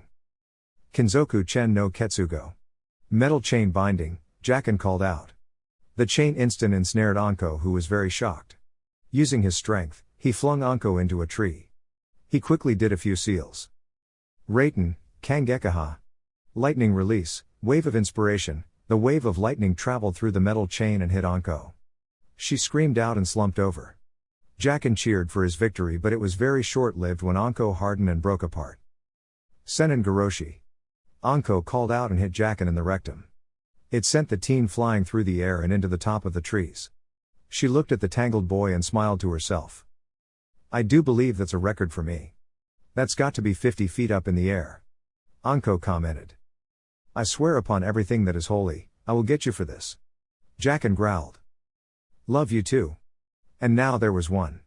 Let's see what the ghost has in store," Anko said with a smile. Yakumo gulped, but she wasn't about to back down. She decided to go full out and end this quickly. Anko watched as she tapped into the Ito's power. Anko thought she looked very cool with her hair waving in the air. Megan, Mugetsu. Demonic illusion, moonless sky, she called out. The area suddenly got dark and no light was coming through. Anko was amazed that she made a jutsu just like the Naruto, second, Hokage. You guys don't move. If you do, then they will attack you as well, Yakumo said. She did a few more hand seals and slammed her hands to the ground. Genjutsu Kushios, Oni Keijo Kami. Illusionary technique summoning, demon shadow wolves. Anko watched as several pitch-black wolves appear. They were drooling and snarling at her. With a mental command, the wolves charged at Anko. Anko met the wolves head-on. She dodged the first two and split the other in two. She turned and was surprised to see the wolf reform. That won't work, sensei. Yakumo called out. Anko didn't listen and did some hand seals. Suten, Mizurappa. Water release, violent water wave, Anko called out and spat out a large volume of water. The wolves were swept up by the attack, but the wolves suddenly disappeared into the shadows. Anko had to use the Shunshine, body flicker, to escape the attack from below. This is getting a bit out of hand. I think that I'll just end this little spar, Anko said and threw something into the air. It exploded and a bright light surrounded the area. It dispelled the genjutsu and the wolves. Yakumo was blinded and released her hold on the Ito. That's when she felt two fingers go into her butt. She screamed and quickly got away from her grinning sensei. Damn it, sensei, it's not funny, Yakumo roared. Oh come on, where is your sense of humor? In fact, Anko said and turned toward Naruto. You should be okay with this, Mr. Prankmaster. Sexual assault is not a joke. Naruto grumbled. Anko just smirked at him. After her team lined up in front of her, Anko faced her team seriously. I am very happy with the improvement. With all the new techniques and tactics, we will work through some team exercises and have some fun missions that we will take on. We will even mess with the rookies a bit. So, let's get back to work. Anko cheered. Hi sensei, they shouted. Team Anko was on its way back from a border patrol mission. It was a punishment for the team after the Jinan got their revenge for what happened a month ago. It was pretty funny and Anko was still attempting to get those photos back from Yugao and Kurenai. Anko went a little too far, chasing her team through the village on her pet summons. Either way, Hiruzen thought it would be better for the village and himself that they were out of the village. Anko looked at her students and smiled. They had gotten back to their current level of teamwork fairly quickly. They had a few new formations and she even taught them the Kanashibari no Jutsu, temporary paralysis technique, in order to catch their victims. They managed to do D ranks with ease and were pushing her still in training. She knew that this Chunin exam's coming, her team would be ready and would destroy the competition. As they made their way back to Konoha, Naruto suddenly felt that something was wrong. He called for a stop and looked toward the northeast. Anko appeared next to him. What is it, Gaki, brat? Anko asked. I don't know. I feel that there is something off coming from that direction. There are a lot of killing intent. Naruto explained. Anko turned toward where he was looking and had to admit that there was the faint feeling of death. That's in the direction of the border that connects Kaze no Kuni, land of wind, and Hai no Kuni, land of fire. Anko muttered. She looked at her team. Okay, we'll check this out. Weapons out, full stealth, I don't want whatever this feeling is to get the drop on us. They nodded and made their way toward the border. A bloody bandit was running. He was missing an arm and was dripping blood. He had to get over the border. Once he was over the border, that monster could not get him. It may have been cowardly to leave his mates to die, but there was no honor among thieves. He was not going to die. He made it across the border and let out a sigh of relief. He was finally safe. That's when he was encased in sand. He frantic tried to get the sand off, but it quickly crept up on him. That's when he saw the dead-looking eyes of the beast. He was going to die and there was nothing he could do. The monster's sand suddenly raised up to protect him from a barrage of kunai and shuriken. The bandit was suddenly pulled to safe by a younger teenage girl. He watched as the two boys attacked the red-haired boy. Run! Run away! Run away or that monster will kill you! The man shouted before he passed out. Naruto and Jacken heard him but could no longer retreat as the red-haired ninja attacked. They countered but could not get past the sand. Naruto looked to Jacken and gave him a nod. He then crossed his fingers. Kage Bunshin no Jutsu. Shadow Clone Technique, Naruto called out. 3 dozen clones appeared and attacked. The red-haired ninja did not move and lashed out with his sand. He was getting annoyed as the clones were getting difficult to hit. It didn't help matters that his teammate kept launching blades of wind. The shinobi was them suddenly dragged underground. Anko appeared out of the ground and flipped back. Once she was out of the way, Naruto placed his hand in a seal and touched the ground. Kekai, Shujin no Yae. Barrier, prisoner's encampment, Naruto shouted. A barrier appeared and surrounded Naruto and the red-haired shinobi. Naruto was having a hard time holding the guy down. He had never felt such chakra. He had poured everything into the barrier to keep him down. He suddenly caught something coming at him from the left. It was a wooden puppet and it was coming right at him. Hapun. Harpoon, Jacken shouted. The puppet stopped and backed away but not before losing a limb. Jacken appeared to Naruto's side and faced down the puppet. Anko made a move to get the puppet but had to jump back from the wind attack that came. Anko fired off a fireball at the tree and a blonde girl appeared. Anko pulled out her blade and charged. That's when a man appeared and made a beeline for Naruto. Megan, Mugetsu. The area darkened. Genjutsu Kushios, Oni Keijo Kami. A dozen wolves appeared and attacked the man and the girl. Anko appeared in front of the man and saw his hit I8. Ghost, Bangs, Knuckles, stand down. Anko called out. She then faced the man. My name is Mitarashi Anko, Konoha Jonin, and this is my squad. Identify yourselves Suna Shinobi. My name is Baki, Suna Jonin, and this is my squad. We were only reacting to the fact that you have one of my wards, Baki said. Your ward was attempting to kill an injured man that crossed over the border. While we are allies, no Suna Shinobi is allowed to pass without confirmation. Do you have that confirmation? Anko asked. Baki did not say anything but he relaxed a bit. Tamari, Kankuro, stop your attack. Baki ordered.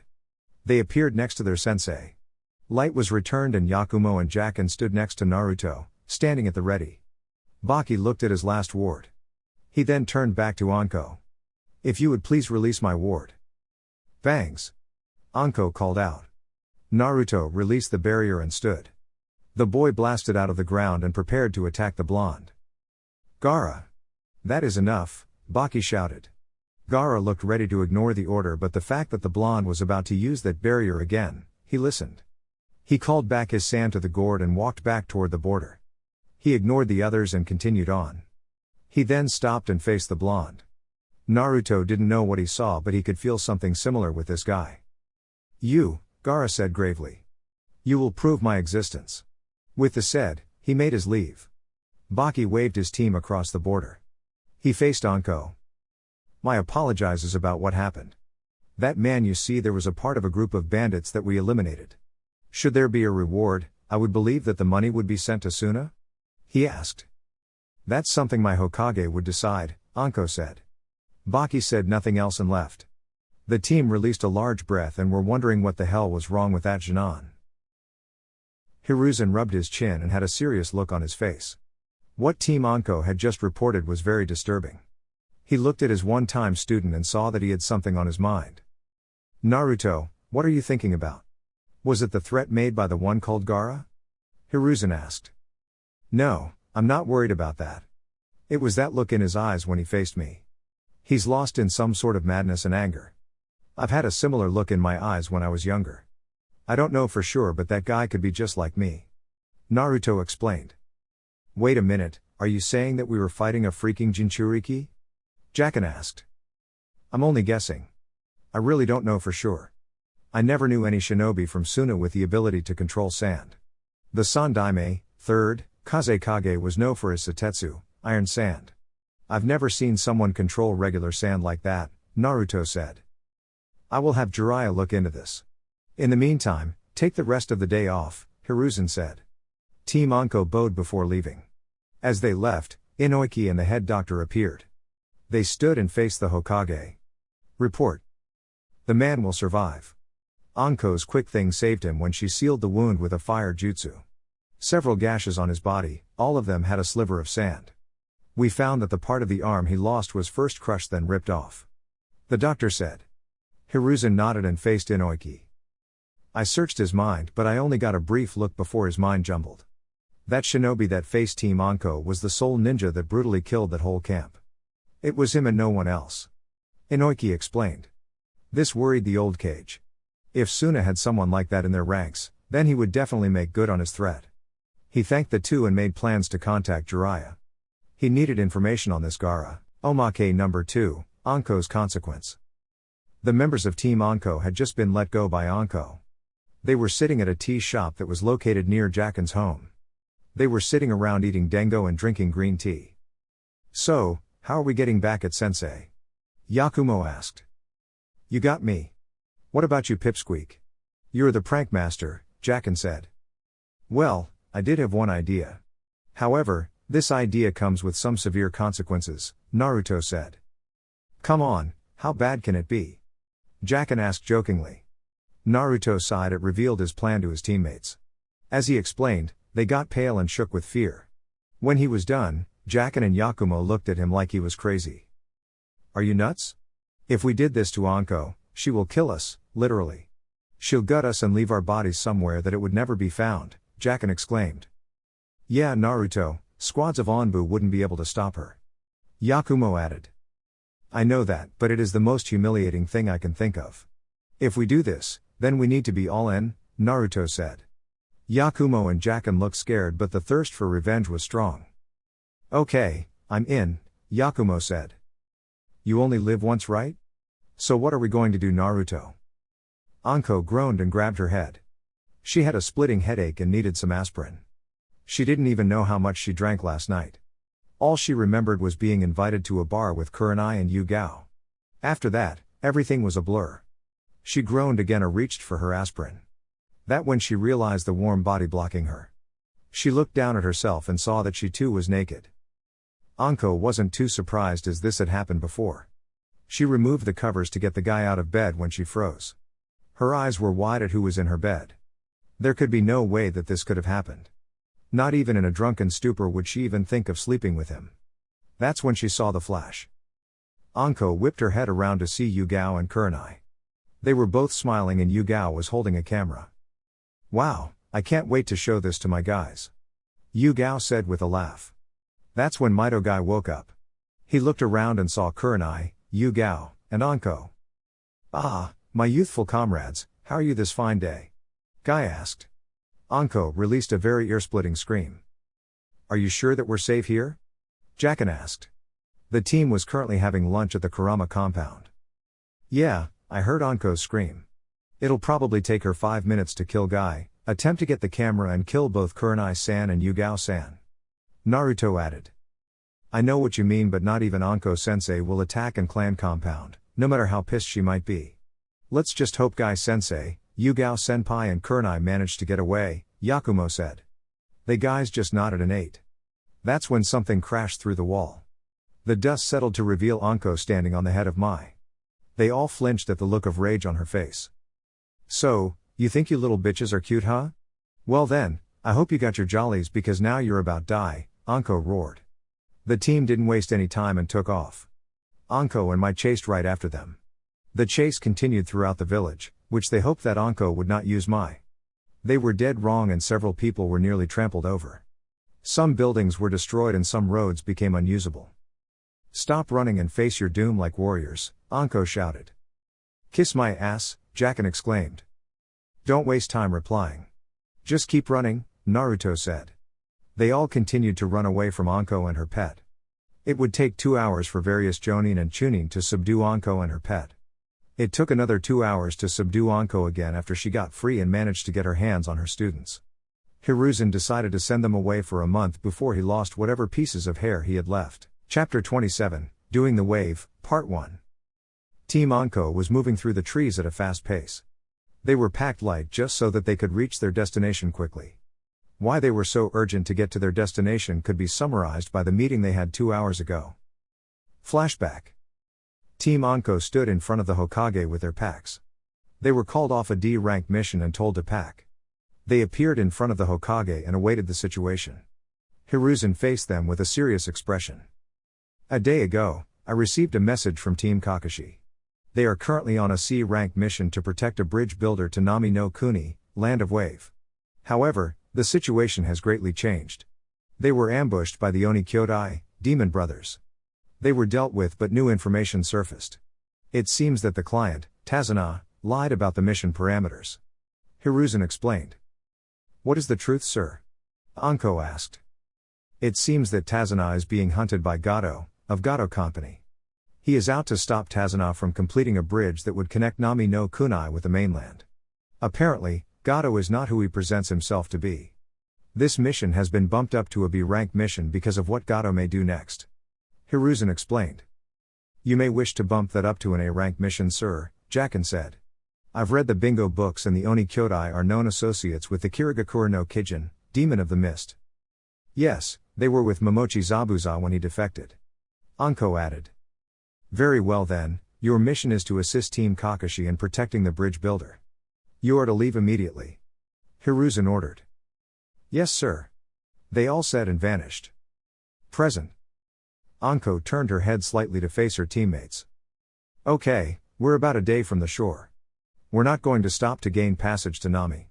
We'll rest, rebuild our chakra and run across. Am I understood? Anko asked.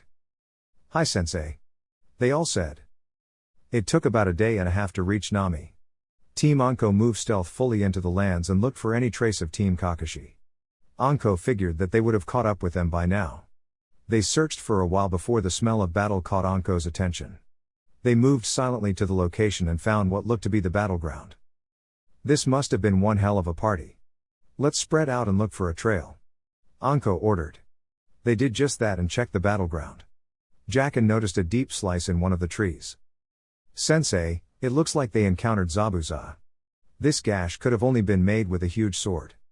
Jacken reported. The ground is a bit soggy. It looks like they were doing battle on the lake. Naruto added. Let's follow the trail, Anko said. As they followed the soggy trail, they found some blood on a tree and 4 kunai lying on the ground. Anko picked up one of them and observed it. This is one of ours, I can tell by the quality. So it looks like Kakashi won the fight, but where's the body? Anko asked.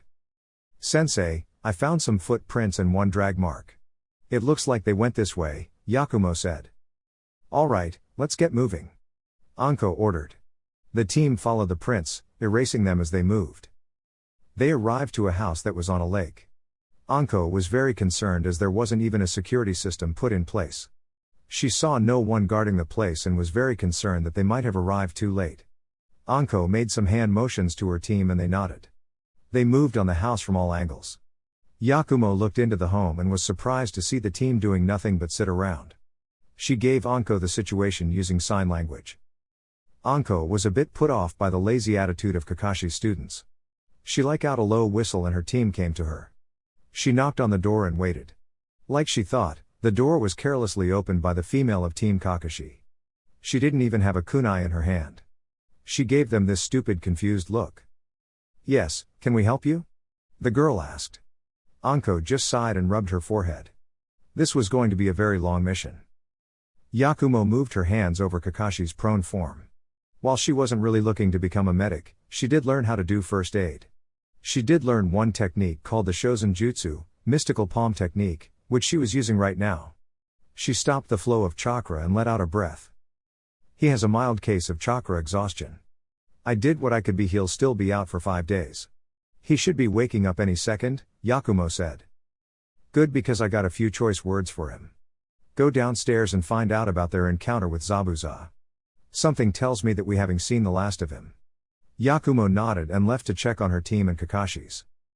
Anko arrived down to the living room. The only people there were her team and Kakashi's team. She looked around for the family. They went to bed. I secured their windows and any other entry points, Naruto said. What about the perimeter? Anko asked. It's secure. We found 2 old animal trails while we were setting up. The pipsqueak said that he would send some clones in the morning to check them out, Jacken said. Good, Anko said and turned toward Yakumo. What did you learn from them? Well, it looks like your hunch was right. Zabuza is still alive, she said, surprising Team Kakashi. After Sai managed to free Kakashi from Zabuza, Kakashi used his Sharingan and defeated Zabuza. Akiri Oinen, Hunter Ninja, appeared to have killed Zabuza and took his body away, Anko sighed and turned to face Kakashi's team. Exactly what did this Oinin use? Anko asked. Well, the Oinin used senbone needles and struck Zabuza in the neck. Still, Kakashi-sensei checked his pulse and everything. He was certainly dead. Sakura answered. I use senbone myself, but mine are dipped in poison. A very skilled user of the weapon can kill a person or put them in a death-like state. That also means that Zabuza's ally may know some first aid as well. That gives us about a week before Zabuza tries again. Anko explained softly. She pondered for a second before facing them all. Okay, this is how. Wait a second, you put you in charge? Sasuke suddenly said, cutting her off. Excuse me? Anko asked with a tone. Jacken and Naruto quickly got out of the line of fire. You're not the seniority here. This is our mission. Your team is only here to back us up. You shouldn't be giving out orders until Kakashi wakes up, Sasuke said to her with an I'm better than you tone. Anko just looked at him with a raised eyebrow. He suddenly found himself on the ground, a stinging sensation on his cheek. Just to clear things up, who's a Jonin? Anko asked. That would be you, Sasuke said. Anko nodded and backhanded him again, this time on the other cheek. Hey, you can't do that to Sasuke-kun, Sakura exclaimed. She suddenly felt that same stinging sensation and fell onto her butt. She was holding her cheek. Sasuke growled and looked ready to challenge Anko, but she quickly squashed any challenge by punching him in the head. When he hit the ground, Anko slammed her foot onto his head. Are you about done? Good, because I'm only going to say this once. Until Kakashi is 100%, you're my bitch. You will do what I say, when I say. You're no way, shape or form, my superior. If you ever talk to me like that again, I'll cut your special man off and shove it down your throat. Do you understand me? Anko demanded. Yes, Anko-sensei. Sasuke muttered out. Since you're filled with energy, you and Naruto can take first watch. After them, it'll be the pink-haired failure and Yakumo. The last watch will be the pale ghost and Jacken. Now, get to work, Anko said and took her foot off his head. Sasuke glared at her before storming out of the house. Naruto just followed him and said nothing. The rest of the Genin got comfortable and waited for their shift. Kakashi opened his eyes to see a wooden ceiling. He cranked his head to his right and saw a pair of legs that were crossed. Looking up a bit, he saw his reading buddy. So the Hokage sent you? I must have good fortune, Kakashi said. I wouldn't really call it that. Let's just say my team is a lot better at these missions than you are, Anko said, not taking her eyes out of her book. Kakashi looked at her with a critical eye. You're angry with me, Kakashi said. What would give you that idea? Anko asked. Well, for one, your legs are crossed. Then there's the attitude and the angry twitch of your foot. Kakashi answered. It's good that you know me so well, Anko said. She then closed her book and looked at Kakashi. Yes, I am angry with you. You should have turned back to Konoha. Your team is definitely not mature enough for a mission this dangerous. I thought that it would get them to trust one another. Their teamwork is horrible. I thought a dose of the real world would have opened their eyes, but from your expression, it hasn't worked out that way, Kakashi said. No, it hasn't. The Uchiha thought he could talk to me like some rookie. The pink-haired waste of space is nothing more than a fangirl. I don't know about the pasty one. He seems to be hiding something, Anko said. He's a member of Danzo's group, Kakashi said. No kidding, I guess I can count on him then. Anyway, what do you want me to do with them? I know my team can do things without me, no problem, but I need to get your team ready to face Zabuza again. So he is alive? I figured as much. Well, can you teach them how to better control their chakra? Kakashi asked. Anko looked at him and Kakashi shivered a little. Exactly how long have you had this team? Anko asked. About a month and a half, why? Kakashi asked. Anko just sighed before launching herself at Kakashi. Anko came down from upstairs to face some very confused looks. What happened up there? It sounded like Kakashi was dying, Jacken said. He wishes. The pervert probably got off on that. Anyway, you three, pointing to the members of Team Kakashi, are to see Kakashi. After he talks to you, you're to meet me back down here so we can get you ready for Zabuza. She then faced Naruto. Did you check out those animal trails last night? Yeah, I used my clones. The trail behind the house leads toward a cave into the main village. The trail at the front of the house actually leads toward the road to the bridge. In fact, it would be a perfect way to take to and from the bridge. It's also much closer. Naruto explained. Good, you're on guard duty today. Tazuna is to be attached to your hip. He moves, you move with him. He takes a piss, you help. Yakumo, you'll be doing recon.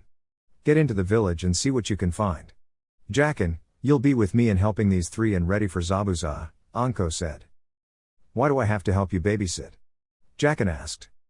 Hey, I'm not doing this by myself just because that bastard upstairs is too lazy to actually train his own Jinan. Besides, we're training them my way, Anko said. You think that's a good idea, sensei? We're used to your training methods. The girl won't even last 5 minutes, Yakumo said. Tough titties, they'll get stronger or they'll die, Anko said with annoyance. She then looked at Kakashi's team. Are you still here? They got up and quickly made their way upstairs. Naruto stood up and looked at Jacken. Just make sure that she doesn't kill them, Naruto said to him. Jacken nodded at him. Okay old man, I'm ready when you are. Tazuna just nodded and followed him out. As they walked, Tazuna just had to ask. Hey kid, is your sensei crazy? He asked. I wouldn't say crazy. Psychotic, bloodthirsty, horny, those are words that would best describe sensei, but crazy isn't one of them, Naruto said. Tazuna just kept quiet for the rest of the journey to the bridge. Chapter 28, Doing the Wave, Part 2. It was getting dark when Anko returned with Team Kakashi. All three Jinan looked beaten up and dirty. As they entered, they saw Naruto, Yakumo and Kakashi with Tazuna's family. Anko wondered how Kakashi got out of bed when she noticed the crutches. Kakashi looked at his team before looking at Anko. How was your day? He asked with an eye smile. Don't smile at me, you one-eyed pervert. I can't believe you accepted this mission with such a piss-poor team. They only lasted an hour after some real training. The girl is the most pathetic of the bunch, Anko spat. Now, let's not get angry, Anko. I was going to train them eventually, Kakashi said. Whatever. Just keep teaching them the tree climbing exercise. Especially with her because her chakra reserves are the worst, Anko said. I'll keep that in mind, Kakashi said. Anko sat down with everyone and began to eat dinner. 30. After dinner and ignoring Inari, Team Anko and Team Kakashi had a meeting. They were all in the room where Kakashi was staying. Alright, with what we know about Zabuza, I will be preparing my team for when he returns. It will be likely that his accomplice will be with him this time. Team Anko will handle the guard duty of Tazuna, Kakashi said. Yakumo, what did you find out on your day around town? Anko asked. We shouldn't expect any help from the villagers. Gato has them scared like mice. His base of operations is centered on the docks. His compound isn't near the village. He has a bunch of thugs walking around like they own the place. 2 attempted to follow me but I managed to lose them. Gato has truly destroyed this village's spirit, Yakumo said. So what are we going to do? Asked Jacken. We could always take off the head of the snake. Commented Naruto. While that might work, Gato is the type of person who would probably have someone in the wait to take over his business. Assassination is out, Anko said. Everyone was silent for a while before Yakumo had an expression on her face. What if we have Zabuza take Gato out for us? Yakumo asked. Everyone looked at her with curiosity. Remember your prank on Anko, Naruto? Remember how for a while, everyone thought Anko was with Guy-sensei? Yakumo said. This made the boys smirk and Anko growled. Your point being? Anko growled. What if we can make Zabuza feel that Gato will betray him? A person with his reputation has to be the type of person who backs out of his deals, Yakumo said. I get where you're going. It isn't a bad idea, Anko said. I agree. If we pull this off, Tazuna will be safe to complete the bridge and Zabuza will have to move on, Kakashi said. What are you guys talking about? Asked Sakura. That is really none of your business, Pinky. This is something my team will handle as this is right up our alley. I'll be taking my team out of here so that we can further go over the plan, Anko said. Why aren't we involved with the plan? Who do you think you are to just cut us out? Sasuke demanded. Because my team is battle tested. They know how to be a team and complete the job. I don't need a fangirl and a guy with a superiority complex holding us back. You got a problem with that? Anko asked, daring him to answer. Sasuke just growled at her but did not say anything to her. That's what I thought. Do we have anything else to talk about? No, I think that's it. I'll allow you to discuss your plan with your team, Kakashi said. She nodded and ordered her team out of the room. Once gone, Kakashi turned to his team. You're lucky that she didn't give you another red cheek, Sasuke. She isn't someone you want to piss off, Kakashi said. Who does she think she is? She comes here acting like her team is much better than us. Whatever they're planning, I should be a part of it. I am a Uchiha and my skills could help, Sasuke exclaimed. And yet, you can't even climb up a tree without your hands dickless. Sai mocked with a smile. Shut up, Sai. Don't call Sasuke-kun that, Sakura exclaimed. Kakashi just sighed again and wondered who he upset to get such a team. 30. Team Anko was outside of the house and were a few feet away. Anko faced her team who were waiting for her to explain the plan. So we're about to do some espionage, right? Jacken said. That's right. Continuing from what Yakumo was talking about, we get Zabuza and Gato to turn on each other. I want to hear some ideas on how we do that, Anko said. They were thinking about it when Jacken came up with an idea. Zabuza's bounty is pretty high and he does wield one of the swords of the Kiri no Shinobi Katana Shichinin Shu, 7 ninja swordsmen of the mist. What if we begin spreading the word that Kiri's Oinen is here and they are looking for him? I can use my clones and change them into Kiri Oinen. We can have them move around the town just to prove the rumors true, Naruto said. Gato would have to confirm those rumors and face the Oinen. Still, Gato might just kill the Oinin, Anko said. Who says that it has to be one team? It could be a bunch of teams. The Pipsqueak is a one-man army, Jacken said. Okay, it's a good plan. Naruto, you'll be using a lot of chakra so be prepared, Anko said. Gotcha, Naruto said. Jacken, Yakumo, go into the village and blend in. Spread the rumors around and get Gato attention. When he feels the need to talk, I'll step in as leader. Naruto will be my backup. Anko explained. Hi.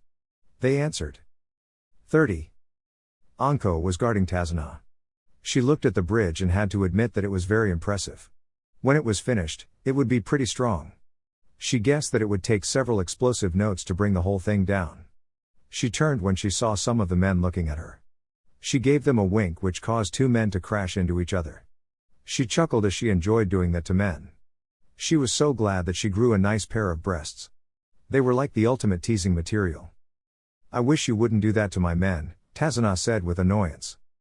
Please, you're one to talk. You think I don't know that you were staring at my ass? Anko asked with mirth. Tazuna had a small blush but quickly shook it off. Where that blonde student of yours?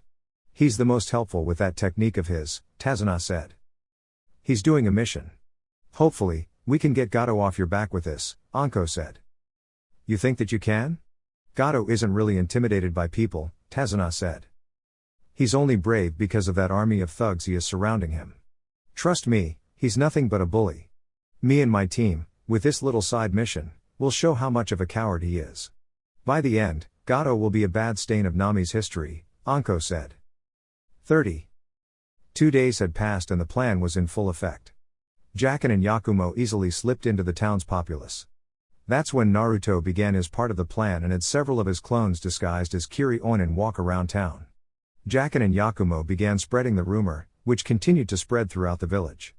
It got back to Gato who was instantly worried. He knew Kiri's reputation and wanted nothing to deal with them. He ordered his thugs to avoid the Kiri Nin and find out where the rumor came from. The thugs did as they were told and strong-armed everyone. They were led to Jacken who was pretending to be an orphan who wanted to get into Gato crew.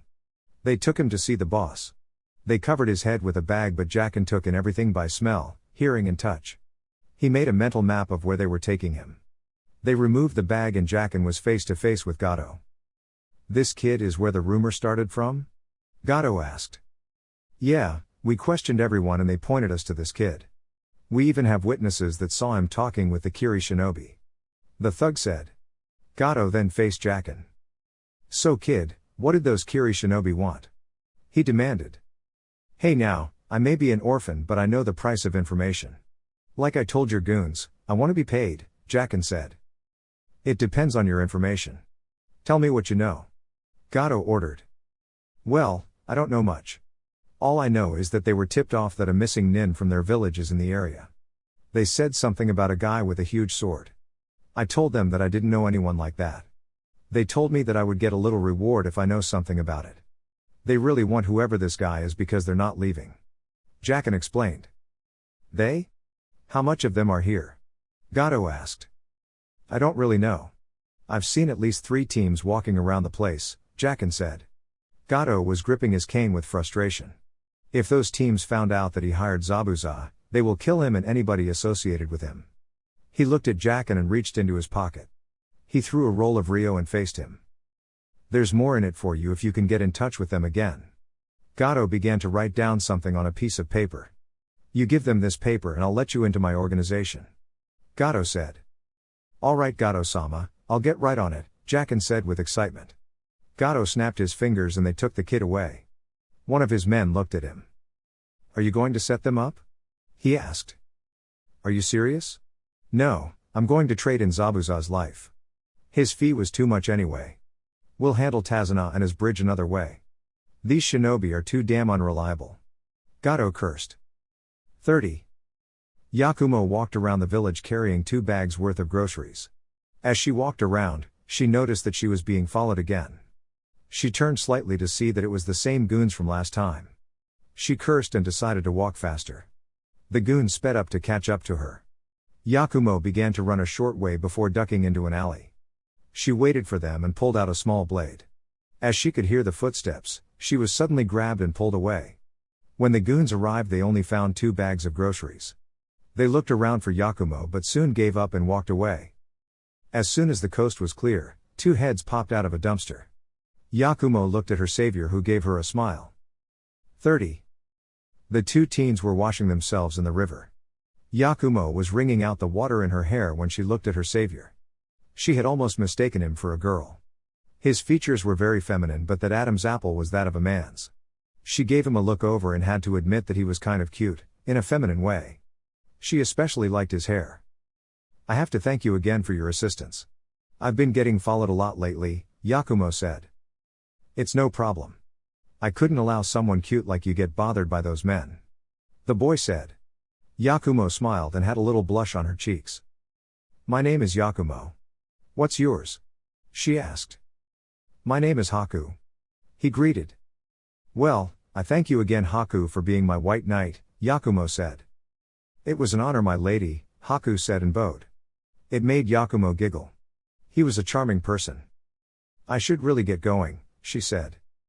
Would you like me to walk you home? He asked. No, that's okay. Besides, I'm not supposed to be outside. My mother is worried about those Kiri ninja around. Haku didn't show it but he was curious about what she had just said. Kiri ninja? He asked. You mean that you don't know? There is a bunch of shinobi with the symbol of Kirigakure on their mask. I don't know how many there are but they're all over the place. Yakumo explained. Haku kept his face neutral as he took in that information. He then smiled at her. Thank you for telling me. I'll be sure to tell my father about that. I hope that we meet again Yakumo, Haku said. I hope so too, Haku. The 2 went their separate ways. As soon as she was out of sight, Haku vanished using the Sunshine body flicker. He needed to get this information to Zabuza immediately. Chapter 29, Doing the Wave, Part 3. It was a foggy, forested area that Anko chose as the meeting place. It gave really good cover and it would give Naruto a good view of where Gato was coming, where he was going and any signs of an ambush. She was in a henge, transformation, of the standard Kiri Oinin uniform and Naruto had several clones like that as well. It would be an hour and a half before Gato appeared. Walking with him and flanking him from each side, were 2 swordsmen. They had their hands on their blades but it did not worry her. She stood at the ready just in case he did something stupid. Gato stepped forward and faced Anko. So, you're the leader of these teams that are moving around my land? I didn't expect you to be a woman. Gato said and leered at her. Anko just rolled her eyes behind her henge. You should not underestimate me just because I'm a woman. To answer your question, I am the head commander of those teams. I assume that you know why we are here, Anko said. I heard it was because you're hunting a known criminal from your village. I assure you that there is not one here. Gato said. Then you must take us for fools Gato, Anko said. She pulled out a contract that she handed to Gato. The little man paled when he saw what it was. Yes, we know that you have hired him for a job, but it does not matter to us. We want the location of Momochi Zabuza. You will hand him over immediately. Now wait a minute. I paid a lot of money for his services and I will not be cheated out of my investment. Gato exclaimed. Perhaps you prefer that Kirigakure no Sato, hidden Volgi in the mist, gets involved with your operations. Technically, that bridge has not been connected to the mainland. We rule the seas, and if you don't wish for some accidents to happen to certain ships like the Yamato, I would be a little more open to negotiations, Anko said. Gato gulped at her declaration. The Yamato was a ship owned by him that did some illegal shipping for him. If it was destroyed, it would be a lucrative loss. He growled at the woman before gathering himself. Fine, you can have him. He cost too much anyway. Gato said. A wise decision. Anko then handed him a piece of paper. You will make sure that he gets to that location and we will do the rest, she said. She made a hand motion before disappearing. Gato wasn't happy, but he didn't need Zabuza or his brat. He rubbed his caste before leaving with his men. When everyone was gone, a figure with a mask appeared. They looked in the direction of Gato before following the Oinin. XXX. Anko and Naruto returned to Tazuna's house. Anko stretched her muscles before dispelling the henge. That was a load off. Well, did you notice anyone watching? Anko asked Naruto. Naruto dispelled his clones and the henge he was under. Someone did enter the field, but they were using the mist as well. They were a lot better than me at staying hidden, Naruto said. Then we can assume that it is this Oinin that Kakashi's brats told us about. Let's hope that our plan works, Anko said. They were being watched by said Oinin. After learning about what they planned, he decided to let his master know that Konoha sent backup and they were setting him up. He turned to leave but only got a few yards before his world went dark. He didn't know where he was and he felt the air leave his lungs. He was gasping for air and felt the world go darker. As Anko and Naruto were about to enter the house, they heard a thud. The door opened to reveal Yakumo and Jacken, who were armed. What's going on? Anko demanded. Someone tripped one of my genjutsu traps. There is someone out there, Yakumo said. Anko nodded and made hand gestures to her team. They spread out and made their way carefully to the area where the thud was heard. They arrived to see a body. It was the Oinin that Kakashi told them about. He was out cold and not moving. Anko checked him and found him to be alive. Naruto removed the mask off his face and Yakumo gasped as who it was revealed to be. Anko turned to her. You know this guy? Anko asked. It's Haku. XXX. Both teams were sitting around the table. Their captive was still out cold and unmoving.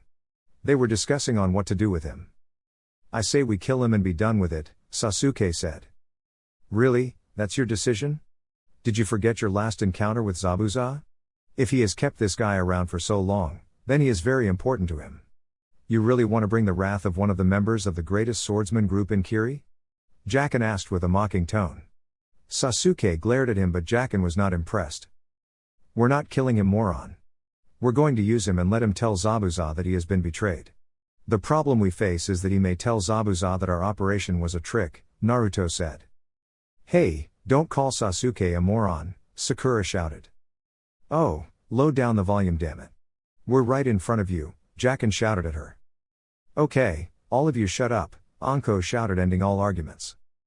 Naruto is right, however. The plan has worked and this young man knows that Gato has betrayed them. We need to convince him that it is in his best interest to help us, Kakashi said. I could use my Sharingan. Nope, you're still not at 100% and I'm not taking care of you. Anko argued. That's when she noticed Yakumo. She was giving the boy a very long stare. Do you have something to add, Yakumo? The genjutsu user did not answer her, but she then turned to face Anko. Sensei, please give me a chance to talk with him, Yakumo said. What are you thinking, Yakumo? She asked. I can't explain it. I don't think he has the soul of a cold-blooded killer. When I met him that day, I felt a gentle aura coming off him. I believe that I can get him to help us, Yakumo said with seriousness. Anko looked at her student and smiled. You can use the room upstairs. Jacken, take him up there. Jacken nodded and went to help his teammate. Yakumo took a deep breath before dispelling the genjutsu that held Haku. He took a giant breath and quickly took a look at his surroundings. Despite his erratic breathing, he was able to take in everything. He saw that he tied up and he was in a room. He saw Yakumo and her Konoha Hitai 8, forehead protector. He saw that she was allowing him to get himself in order, so he used this time gather himself. Once he was in control, he looked at Yakumo. The two stared at each other before he smiled. I would have never expected you to be a shinobi. You seem too feminine and frail, but I guess you are shinobi material after all, Haku said. Yakumo smiled as well. The same can be said of you. When we met, you were gentle. I couldn't believe that someone as gentle as you would be a ninja. Also, I didn't think that someone like you could be with someone like Zabuza. Yakumo countered. It is not so hard to understand. Things in Kirigakure are not like your home in Konohagakure. People like me are hated because of abilities that we have been born with. With my ability, I killed my father. It was because I was different, both me and my mother were. It was Zabuza who gave me purpose and I would die for him. Haku explained. Yakumo looked at him and saw that he was not lying to her. It would be wrong of me to say that I understand you. Despite how things started for me, I was given another chance and have made great friends and reconnected with my family, Yakumo said. They were quiet for a while before she spoke again. What can I do to convince you to help us? I will never betray Zabuza, Haku said with conviction. Even if it was the truth? You saw it yourself. Gato has betrayed you, Yakumo said. His betrayal was because of you and your team's plans. He countered. Perhaps, but it still doesn't mean that he wouldn't have betrayed you later on. Gato does not seem like the type of person who honors deals, Yakumo said with a smile. Her face suddenly turned serious. I know you have witnessed what Gato's corruption has done. You should understand their pain. Yakumo then got on her knees and bowed to him. I am begging you, my Shining Knight, please help me. Haku stared at the knelling girl and sported a little blush on his face. Anko watched from the window and could help but smile. Her little kunoichi would become the perfect interrogator, whether she accepted it or not. XXX. You sure did take your time, Haku, Zabuza said. I was careless and one of the team spotted me. I had to lose them before returning. Plus, I had to get more herbs for your injuries. Haku told him. Stop worrying about that, I am fully healed and ready. Now, what did you learn? Zabuza asked. Gato has betrayed us. I saw everything. After the head commander threatened his business, he sold us out. Gato is preparing us for them, Haku said. That little troll, he will regret crossing me. Zabuza growled. He looked at Haku and really bore into him. Is there anything else? It took a while for Haku to answer him. No, Zabuza-sama, there is nothing else, Haku said. Very well then, our target has changed. We move at dawn, so be prepared, Zabuza said. Haku nodded and left to prepare. Zabuza watched him as he left and smirked. XXX. Gato was standing among a bunch of thugs and killers. He had just hired these guys for the job that they were about to do.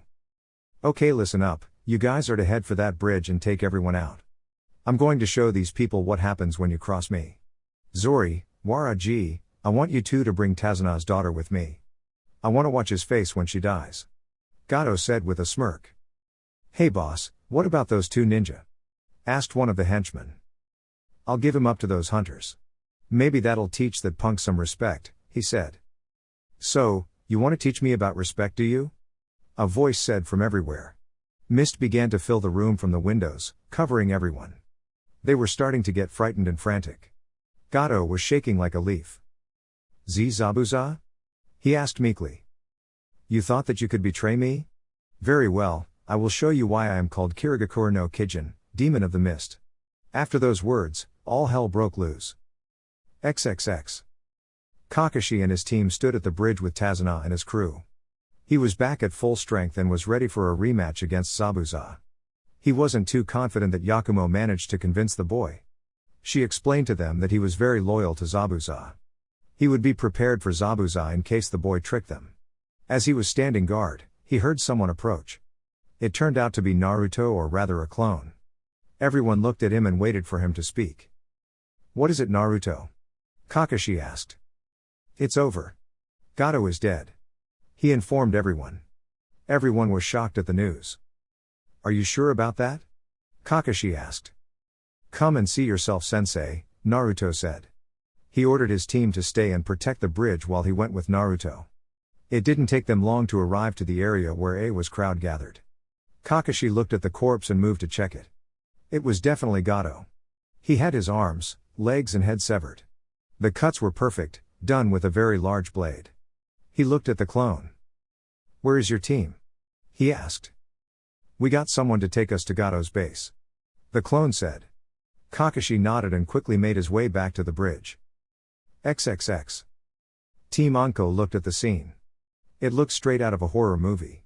Blood was splattered everywhere, bodies were in two, and some of the bodies had needles sticking out of them. Anko saw that they weren't kill shots but attacks meant to freeze their movements. They walked through the base and just saw more of Zabuza's work. "Is it wrong that I'm kind of wet from this?" Anko asked. Her team looked at her with their usual expression. "Really, this excites you?" Jacken asked loudly. "What? I haven't interrogated anyone in a while and I forgot my icha. Don't test me, boy," Anko spat. "Why don't you just rape Kakashi? We know that you like him," Naruto said. "Please, as if that one-eyed bastard knows what to do with this," Anko said, gesturing to her body. The two boys shook their heads. "Hey, what's that?" Yakumo asked. They made their way toward Gato office and saw a large mountain of money. They all looked at it in amazement. Anko saw a note and picked it up. "Give this money to the people. I hope to see you again, my lady." Anko read. "My lady, who could this be from?" "They're definitely not speaking about you," Naruto said to Anko. The comment got him drilled. As he laid on the floor, he noticed that Yakumo's cheeks were a little red. "Hey Yakumo, are you okay? Your face is kind of red." Yakumo was suddenly the center of attention. Anko had a small smile. "I'm guessing that this is from your shinning night?" Anko asked with amusement. "You were watching us?" Yakumo exclaimed. The two boys looked on in confusion. XXX. Team Anko, Team Kakashi and Tazana's family were having a huge dinner. The party from the village had continued on home. When Team Anko returned with the money and told them that it was for the village, everyone began to celebrate. They cheered, cried tears of joy and the dark clouds lifted over the village. Tsunami created a huge dinner for the shinobi who helped their village. As they ate and drank, the sounds of bells reached their ears. It was the same bells that were set up as an alert system. The shinobi looked at each other before filing out of the house. When they were outside, they immediately went to their weapons. Standing in front of them were Zabuza and Haku. Chapter 30, On the Road Home. Team Kakashi and Team Anko readied themselves for a fight. Zabuza just looked at them with Haku at his side. He then chuckled at the two teams and relaxed his guard, confusing the two jonin. "So you called for backup? The Buraku Mamba no Konoha, Konoha's Black Mamba, I've heard of you. Your team must have been the reason that Gato decided to betray me. It was a good plan but Kiri Oinen don't really work in such large groups," Zabuza said. "Why are you here, Zabuza?" Kakashi asked. "I just wanted to meet the team that turned my tool against me," Zabuza said. The way he said tool really didn't sit well with Yakumo. "Excuse me but Haku is not a tool. He is a person with feelings. How can you treat him as lowly as that?" Yakumo growled. "Ah, that explains a lot. Anyway, I am no longer your enemy and I have taken my pay so you don't need to worry anymore," Zabuza said. "So you just came to tell us that you're leaving?" Anko asked. "Not really," Zabuza said. He then pushed Haku toward them. "I have no use for an unloyal tool. He isn't registered as a shinobi. Maybe, he can be of some use to you as he is certainly is no use to me." "How dare you?" Yakumo roared. "He has done everything you asked of him. He's killed all for your ambition. He does one good thing and you just discard him like he's nothing. You are nothing but scum, a lowlife who doesn't deserve such loyalty." Zabuza looked at the young woman with narrowed eyes. Anko stood in front of her student and reached for her blade. He just looked at them before scoffing at them. "Whatever, I don't really care. Just take him with you as he is clearly bonded with your student," Zabuza said. As he began to walk, Haku faced him. "Zabuza-sama, I am sorry that I have failed you. I know that you will never forgive my actions but know that I do thank you for allowing me to stand by your side," he said. Zabuza turned slightly at the boy. "For now, you live for yourself. You can create your own life in Konoha," Zabuza said. With that, he vanished with the mist. The tense atmosphere was gone and everyone relaxed their guards. Yakumo walked up to Haku and stared at his back. "I know that you probably blame me for this and for that I'm sorry," she told him. "While I am no longer of use to Zabuza-sama, I do not blame you for it. I saw how everyone is after we dealt with Gato. I regret betraying him, but he was nice enough to allow me to live my life," Haku said. He turned and faced the group. "I hate to impose, but I was wondering if you would allow me to come with you on your way back to Konoha?" "Sure, why not?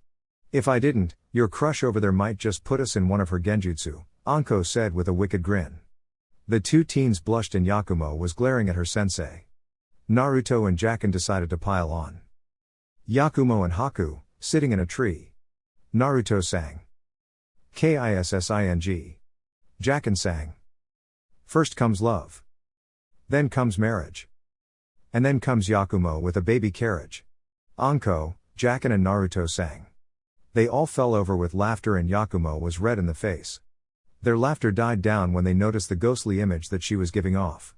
Not even trying to apologize, her team took off as Yakumo took off after them. Kakashi just smiled at the antics of Anko's team. XXX. Team Kakashi and Team Anko with Haku stood with the villagers on the now completed bridge. They had to admit that it was a beautifully built bridge. As everyone said their goodbye and wished each other luck, Naruto was thinking about something. "Hey old man, what are you going to call the bridge?" Naruto asked. "You know, I really don't know what I'm going to call it." Tazuna answered. "Why don't you name it after me?" Anko asked boastfully. "I don't think Psycho Bitch Bridge is a flattering name." Jacken answered. He was rewarded with a foot to the face. "We should name it after you guys. You gave us our hope back," Inari said to Naruto. "While that would be awesome, maybe you guys should dedicate this bridge to your first hero," Naruto said. "You mean Keiza, don't you?" Tazuna said. He was in silence for a while before he spoke again. "The Keiza Memorial Bridge, that doesn't sound bad. What do you guys think?" he asked the villagers. Everyone seemed to like the idea of the name. "All right then, the Keiza Memorial Bridge it is. Thanks for the name, kid." Naruto just nodded and saluted the group. The two teams and one passenger began their trek home, waving back to the village. They all wished the teams a safe trip. Unknown to everyone, Zabuza was watching them go as well. He watched as Haku walked with the Konoha teams. "Live your own life, my dear friend," Zabuza whispered before vanishing for good. Haku turned to look around as he thought he heard something. He suddenly had a grin on his face but didn't know why. He caught up to the Konoha teams and continued on his way to Konoha to begin his new life. XXX. The teams and their guest was another day out of Konoha. Everyone was in separate groups and was enjoying the company. Anko was hanging off Kakashi's back, reading his book with him. Kakashi didn't seem to mind that she was draped over him. In fact, he seems to enjoy it. In another group, Naruto, Jacken, Haku, Yakumo and Sai were talking and laughing. Yakumo would still get teased about her crush on Haku, which made the two blush. The final group was a group of two. Sakura was trying to get Sasuke's attention, but the last Uchiha wasn't paying attention to her. His eyes were focused on the members of Team Anko. He didn't like the fact that this team had come in and messed with his mission. He felt that he lost his chance at activating his eyes, the Sharingan. Instead of getting into a battle of death, he was forced to sit back and watch as this team did his job. He didn't like that they did not instantly respect him.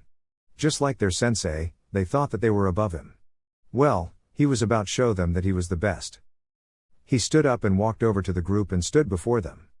They all looked at him and wondered what he wanted. He faced Naruto and narrowed his eyes, making the blonde nervous. Anko and Kakashi looked up from their book. "Can I help you, Sasuke?" Naruto asked nervously. "Fight me," Sasuke demanded. "Excuse me?" he asked in surprise. "I said to fight me," Sasuke said with a tone. Naruto looked at his team and at his sensei. Anko stood and walked over to the group. She gave Sasuke a look before turning back to her student. "If he wants a fight, then you should give it to him. In fact, let's make this into a taijutsu spar. What do you say, Kakashi? We can even bet on it," Anko said. "What are the stakes?" Kakashi asked. "My boy wins, you take me to dinner and do 5D rank missions of my choosing. Your boy wins, I'll model something from Icha, Anko said. "That sounds fair. This will only be a taijutsu spar. No weapons, no jutsu, am I understood?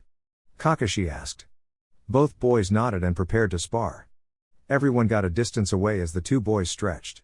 After a few seconds, both boys were ready. Kakashi stood between them. The first to 3 points will be declared the winner. Are you ready? He asked Naruto. The blonde nodded. Are you ready? He asked Sasuke. The black-haired boy nodded. Then, begin, he declared. Sasuke attempted to catch Naruto off guard with a quick jab, but Naruto blocked it and stuck him at his side with a jab on his own. Sasuke winced and backed up. Point, Naruto, Kakashi said. His team cheered while Sakura complained. Sasuke rubbed the spot on his side and glared at Naruto. The two set up again and readied themselves. As soon as Kakashi gave the signal, Sasuke attempted to knock Naruto flat on his ass. The blonde dodged with amazing flexibility. He saw that Sasuke had overreached on a punch and made him pay with a spinning elbow to Sasuke's chest. The last Uchiha was sent to the ground, rubbing his chest in pain. Point, Naruto. Kakashi called out. Hey, that's not fair, Sakura exclaimed. Oh, would you please, shut the hell up? What's he supposed to do, allow him to just hit him? Doesn't say much of his title of Rookie of the Year, does it? Jacken spat. Sakura wanted to say something but she closed her mouth and huffed angrily. Sasuke was instantly on his feet and was breathing hard. He gave Naruto an hard look and readied himself. Naruto followed his movement and prepared himself. When Kakashi gave the signal, Naruto was the one who was the aggressor. Sasuke was blindsided by Naruto's speed. Naruto used a lot of feints to keep Sasuke occupied and ended the fight with a spin kick to Sasuke's jaw. Sasuke hit the ground with a thud. Point and match, Naruto, Kakashi said. Yeah, Team Anko is number 1. Jacken cheered. Sasuke was huffing and puffing. He was red in the face and angry as hell. Naruto was about to help Sasuke up when he saw him doing hand seals.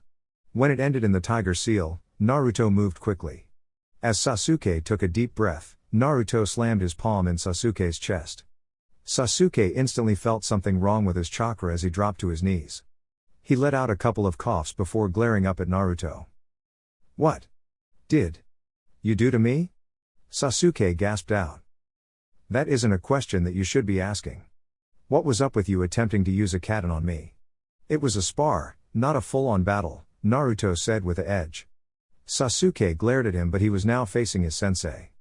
Kakashi gave him a very disappointed look. I think that I will allow that seal that Naruto placed on your chest to stay there until we get home. Afterwards, we are going to have words about your attitude towards losing, Kakashi said. Sasuke looked down to see a seal on his chest and it was glowing.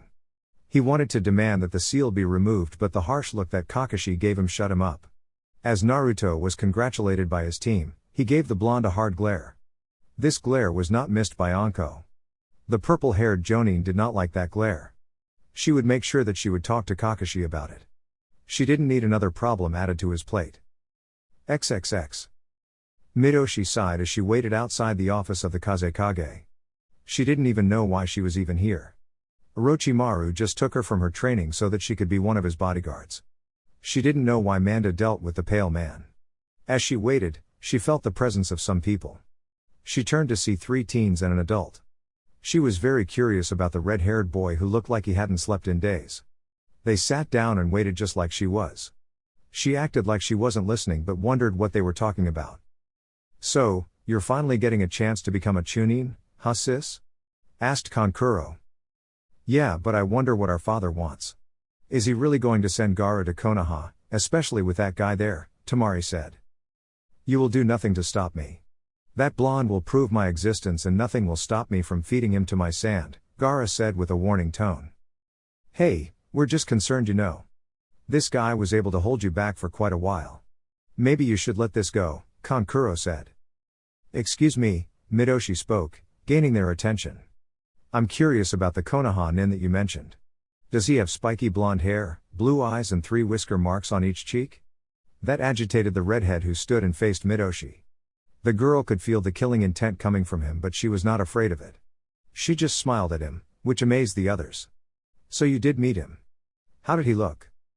Are you looking to stop me too? He asked in a warning voice. I don't really need to, she said while standing up. She faced him without fear. In fact, I'm telling you to leave him alone.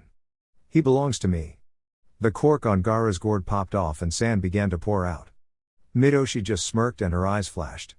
Gaara froze and was suddenly pierced with Midoshi's sword. Blood sprayed out of his head and Gaara's eyes were wide with shock. Gaara gasped when he looked around him. He noticed that there was no blood, no sword and no death. The others looked at Gaara's face and saw fear. What did you? Gaara gasped out. You never want to mess with someone else's prey, and that blonde is my prey. Keep that in mind, because if you take him from me, that vision will become a reality very soon, Midoshi said. Midoshi, I think that will be enough. Everyone turned to see the Yondaime Kazekage and Orochimaru step out of the office. Our business is over and we must return, he said. Yeah, it's about time, Midoshi said. She turned back to Gaara with a smile. Don't forget, he's mine. Touch him and die. She walked away behind Orochimaru. Gaara growled at the retreating back of Midoshi. He didn't know how, but he would make her pay, her and that blonde Konoha nin.